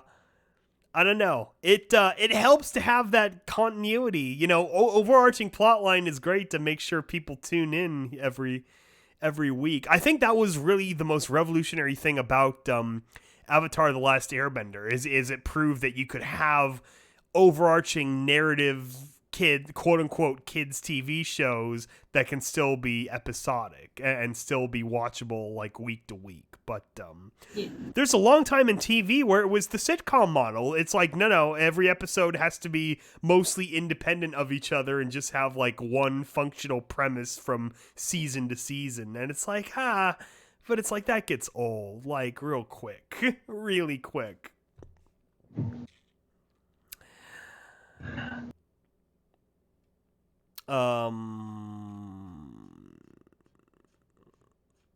Yeah. She's like, I'll miss you. This'll be my first year without you. Yeah, but I'd rather not die. Yeah. Like, thank you. I love you, but I'd rather not die. Yeah.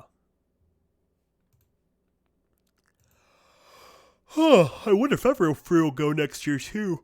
Are they planning on doing a last? No, they probably would have announced if this were their last year. What, Everfree? Yeah, like BronyCon. Oh, yeah. Well, they would have said something. And I talked to Cole about it, and like, yeah, next year's gonna be lit. And Cole is one of the con chairs. Oh yeah, no, I'm sure. I think the post season series finale cons, the first couple might be interesting because they'll try a lot of new different shit to like keep the fire alive. So I think we might get some really good cons out of those, just out of the inventiveness, that they might try some new crazy concepts. They should just open up like cons in various cities that are based off of like horse species towns. Like, does that make sense? Like Yakistan or Griffin's Rock, or things like that, or Griffinstone, things like that. I like that in the theme for a con itself. You could be like staying in the Dragon Room or whatever. Yeah, this is the Unicorn Lounge and this is the Earth Pony Lounge. That could be fun. Yakistan. Well, no, not like that. Each floor is like a different equestrian country. Yeah, I don't know. Floor 1, Yakistan. It'll evolve like other like cons, like furry cons and anime cons are so broad based, and same with conventional comic cons. It's not just Superman Expo, it's all comics. It's Superman, Batman, Spider-Man, Wonder Woman, everything. And so Pony is definitely a more focused thing, but yeah, they'll probably make it work. Somebody will figure out something. I mean, really, there's so many, like, kind of sub-fandoms they could, like, pump a little bit more life into. Like, what if, they had a whole afternoon section devoted to Fallout Equestria panels, for instance?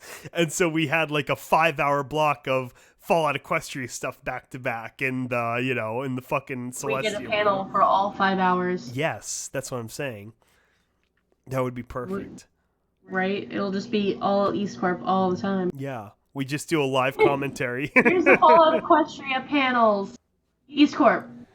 Yeah, it's like Highlander. We're the last ones alive.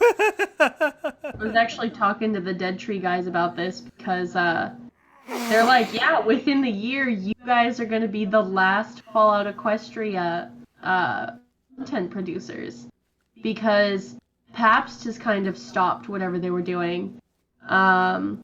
They didn't get the blue ribbon. They got the yellow. Yeah. And then Dead Tree, they're still doing their RPG stuff, but they're now moving to a new like Monster Girl RPG thing. Ah, gotta go for them snack titties. Yep. So we are like the only people who are still doing Fallout related stuff. That's right, bitches. You got it. We're the last man standing. Yeah, that means we win. Yeah, no, because we gotta finish. We're so close. We're gonna have Terminal Secrets done soon, and then we still got fucking like 15 Wasteland Survival Guides to go, and we are going to finish those. It's gonna be awesome. And Yay. Confessions that I've been working very, very hard on behind the scenes the whole time, so hopefully that'll be good. I just hope that like people are still interested in Fallout Equestria after Horse goes. Cause like, as far as I know, there are no more big Fallout Equestria stories that are coming out. You know, Except we had ours. except ours. I mean, like written I works, know. like our Pink Eyes or our original FOE or Project Horizon.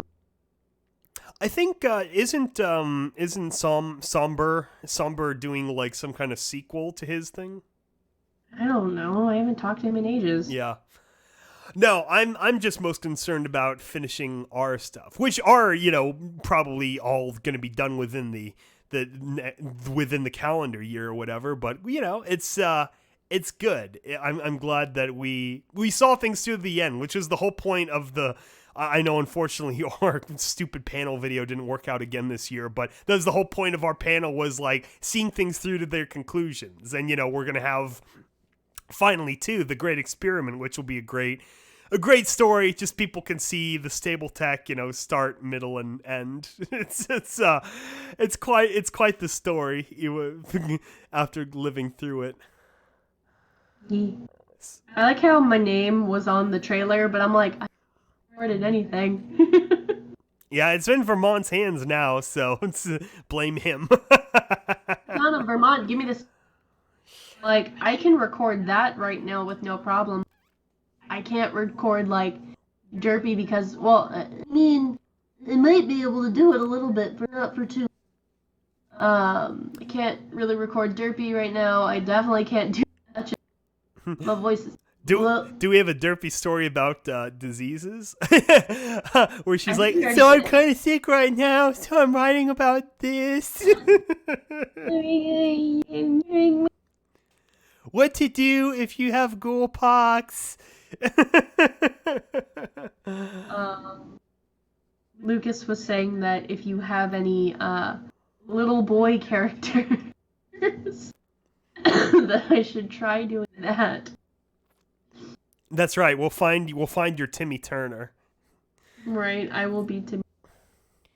I'll show you guys. That sounds like Cartman and not Timmy Yeah. Turner. Well, no, I wasn't trying to do Timmy Turner. We're just like a kid voice. Obviously Timmy Turner's too screwy, high, Tara Strong voice to do. So, it is funny though, capitalizing on illness or whatever for getting like different kinds of ranges. Like I remember one time I was sick, I was able to record a spoken thing. I think it was the spoken thing for I don't want to set the world on fire or something, where my voice was like lower because I still had a head cold or something, and so it actually worked out better for me.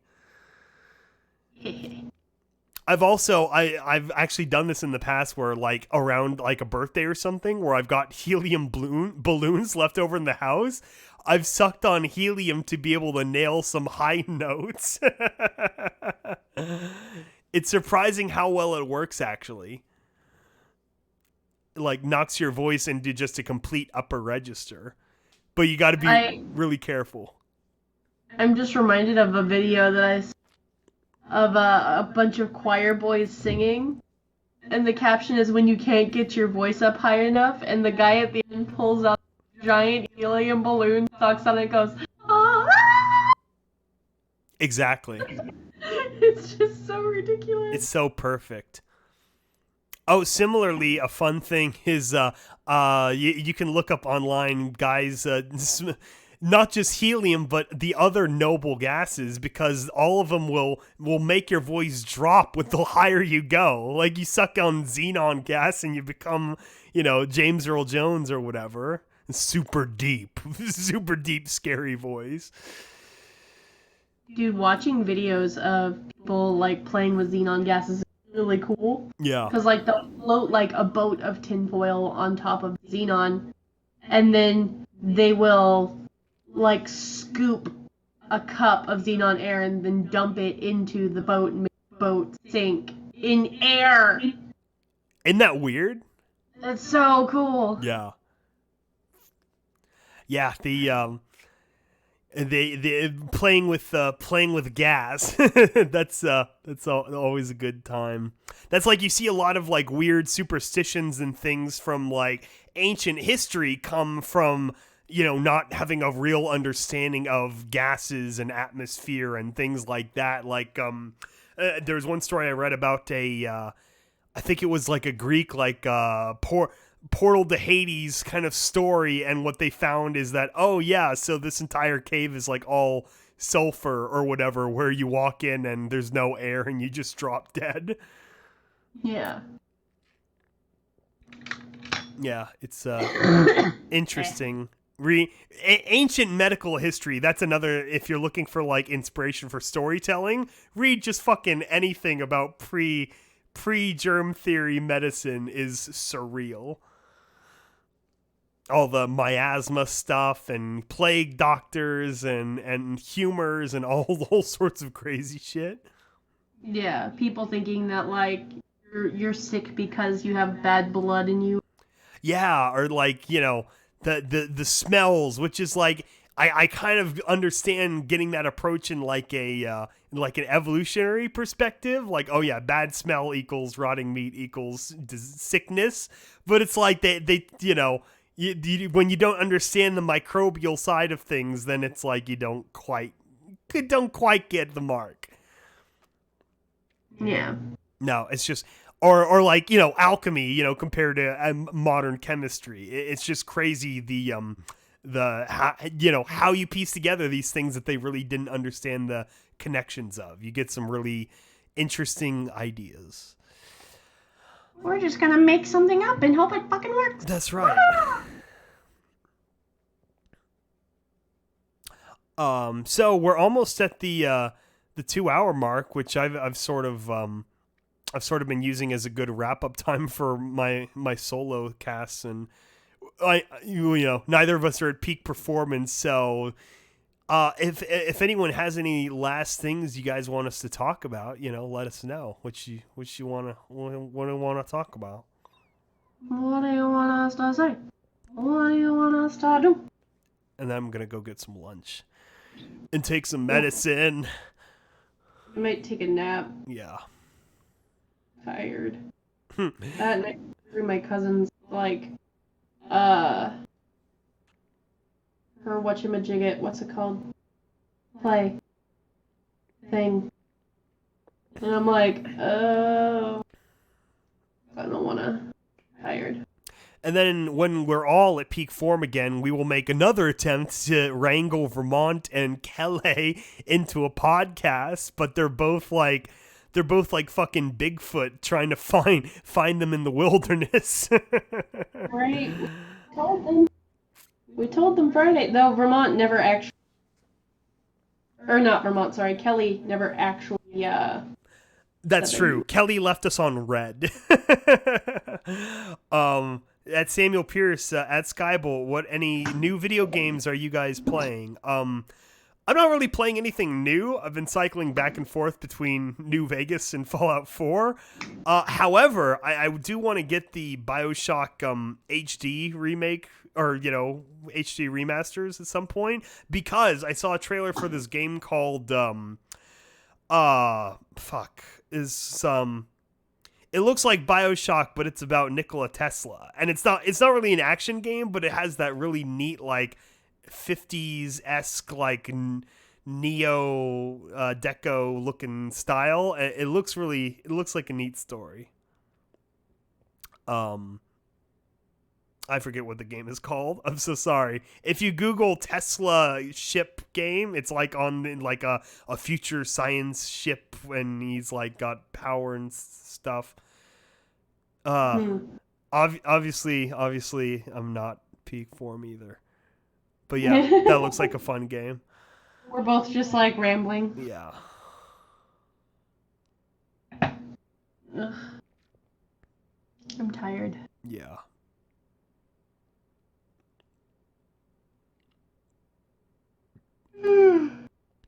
But yeah, no, everyone, Close to the Sun. Thank you so much. That is the name of the thing. And yeah, it basically it goes off the premise of Tesla not getting beaten by Edison, and also being, I guess, kind of more of an asshole himself, where he has more of a personal drive. Like they sort of fashion him into an Andrew Ryan type character, where he builds his big Ward and Clive corporation and creates like free power for a lot of the world and stuff. And you know, it spins into the a science fiction Tesla, but it's also. But it looks really neat where he's like got this big scientific barge called the Helios, which is outside of national laws, and they're doing all this crazy stuff, and he's got his death rays, and then your character is like a reporter lady, and she's looking for her sister, who's a scientist lady on the boat, and so it's got an interesting family connection there.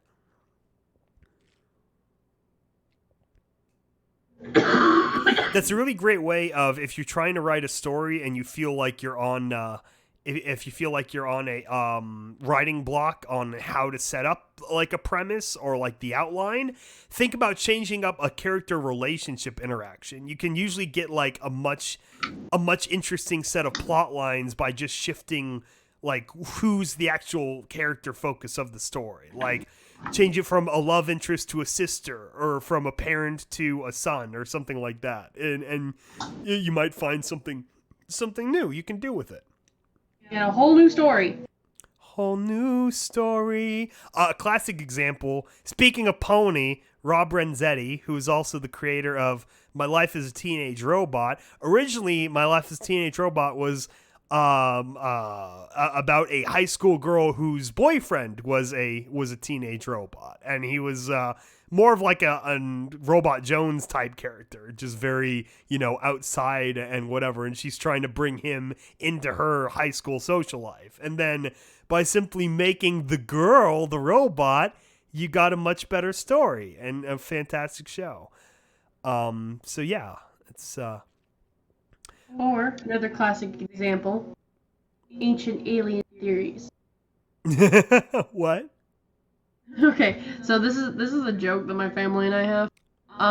One of the lines in Ancient Alien History, like the documentary on the History Channel, or I guess docu-series on the History Channel, is the guy with the crazy hair says, if you take Angel and replace it with ancient alien spacecraft, you get a whole new story. Yes. It's like, yeah, you do. Good job. Oh yeah, ancient aliens. You take every mention of angel in the Bible. Yeah. Taking ancient alien approach to any kind of religious whatever OG documents. That's really fun. You get a lot of fun story theories out of that. Just Google Book of Enoch and then go sci-fi wild with that, and you'll have fun with it. See, what we should do is we should just make all of our stories the Bible and change a few words. Okay, so now we circle back to Evangelion. Yeah. Or Google like lesser known religions. Like Google like fucking Zoroastrianism and then make a sci-fi story out of that. That'd probably be fun. Google Pastafarianism. Yeah, of course. The classics. The classic Pastafarianism. Pastafarianism is a real religion. Yeah, it is. It's a mix of hard rock and electronica. Oh, they're talking about music now. Yeah. I don't know. Are you listening to any new music? I'm listening to audiobooks. I've also been mostly listening to audiobooks. There were two plays, like musicals I've been listening to, which was that Heathers, which is like a high school, drama, rock opera, or rock musical. And then the something called Hades Town, which is a really unique story where it takes the story of Hades and Persephone and Eurydice and Orpheus from Greek mythology, Greco-Roman mythology, but it takes those characters and those plot lines in like this sort of fictional like 30s music, like sort of bluesy direction, and it's a really well executed. It's a really good musical, Hadestown the musical. I finished listening to it's called The Blackwater Bride. Okay. It is really good. And the story itself is okay, but the way that they executed the audio drama itself is beautiful because it's fully casted. It's got full like stupid gardeners or fucking air leaf blowing outside and I can't find they full sound production and everything. Not a lot of music unless like a bar or brothel because a chick who has to investigate was killed. But it's done in Victoria, England. It takes her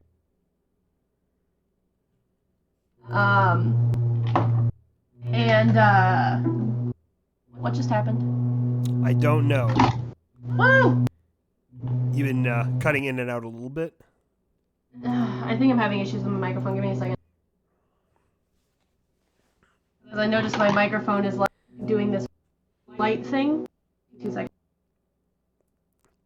I see someone in the chat mentioned Jack Stauber. Is that the same Jack Stauber of like the crazy little animations and music bits? Because yeah, those are very enjoyable. I like binge watched his last like 2 years of stuff recently, and it was something else. I think my favorite song short of his was the Lima Beans or the Beans guy, where it's the girl like she opens the cupboard and it's the Lima Bean man and he starts singing about his wife. Oh, my wife is on the moon. My wife is on the moon. I really hope she's not dead. Oh, that was great. Oh man, yeah, I've seen that. Or Those are creepy. yeah, the Halloween one where the little kid discovers the little shack and then there's the jack-o'-lantern singing. And he's like, and then you go blind. And like the kid's eyes fall out and stuff. And that's just it. That's the end of Halloween. But if you guys have Audible and like listen to audio dramas, I would just listen to Blackwater Bride because they do an amazing job of building a scene just down. Like, it's so good. You actually, like, if you close your eyes, you feel like you're watching a movie, like, with your eyes closed, obviously. What kind of story is it? Is like a murder mystery? It's kind of like a murder mystery, with a bit of, like, supernatural horror in it. Ooh. Because the actual Blackwater Bride is a supernatural character. She's like a girl who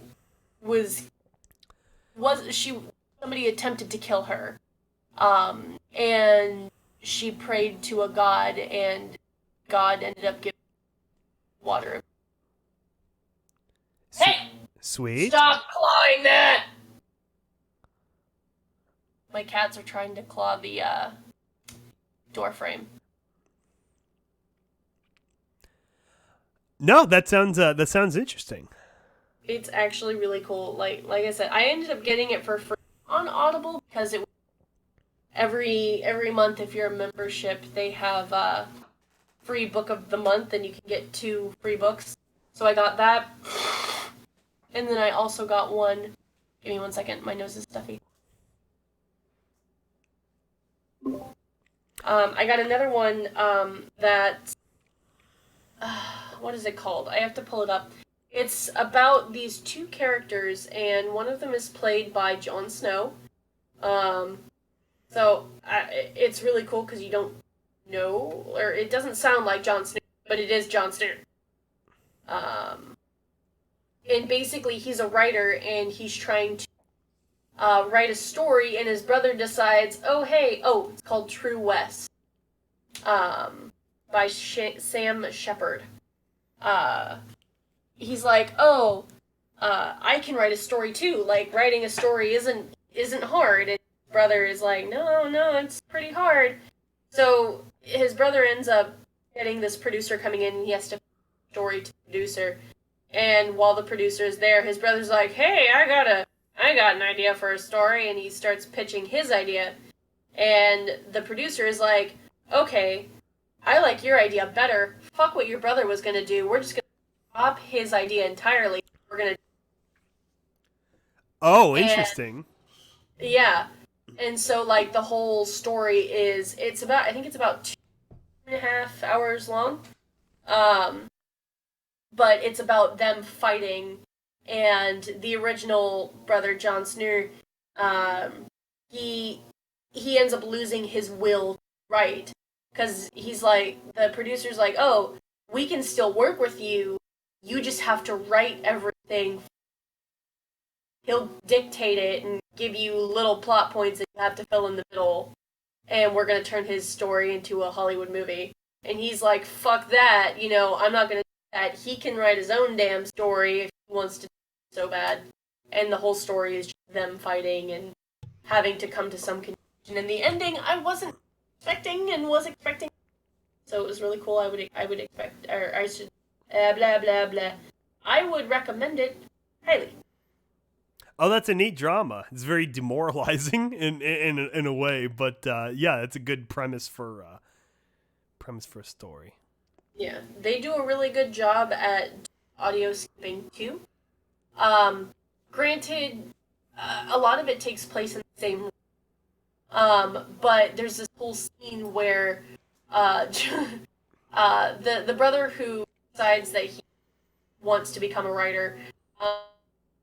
You're badass. You wouldn't steal a toaster. So Jon Snow goes and steals 100 toasters for the hell of it, and then decides to make toast. And then in the scene, you can hear him, taking out the toast or the bread to put in the toast, putting the bread down, and then it popping up, and then spreading butter. It's a little thing, but it sounds so good, and it helps the story. Oh, neat. It's like a tiny little thing, but so helpful for the story, Yeah, it really lays out the drama of a scene. Mm-hmm. Like, he's just making toast, but you can hear everything. You can hear him opening the drawer, taking out a knife, and scraping on the toast. Is good. Yes, I appreciate it. Yeah, no, circling back to I Love Bees, that's how that is too. It's got a really fully soundscaped environment. So when the stories, it's like, obviously focuses on like teenagers where they're running around like New Mombasa or whatever, and then a military base, you hear all the noises of the wild and them like cracking things open and stuff. So it's good when you put in the effort, because it definitely takes a lot of effort, but getting those fully soundscaped radio plays is quality. And I'm sure Calais and friends have been doing the same thing for Terminal Secret 6 on the way soon-ish. Soon-ish. Hopefully. I'm really excited, too, to see how everything does work out, because I remember when we just did the cold read, me and him, at the very beginning, I was like, yeah, this should be fun. I'm interested in seeing what Kelly does with the sound for all of this. Yeah. So there you go. That is still the next thing on the horizon, whenever it comes out, is Terminal Secrets. And then still probably Great Experiment. And then I'm pushing as hard as I can to get Confessions done as soon as I can. Hopefully July, maybe August. It just depends on a few last things. So, okay.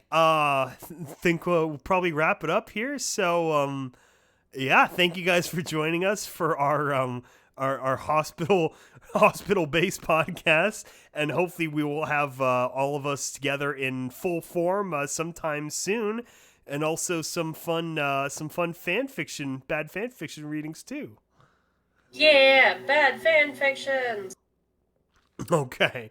So, thank you for joining us, and we will talk to you guys later. Bye.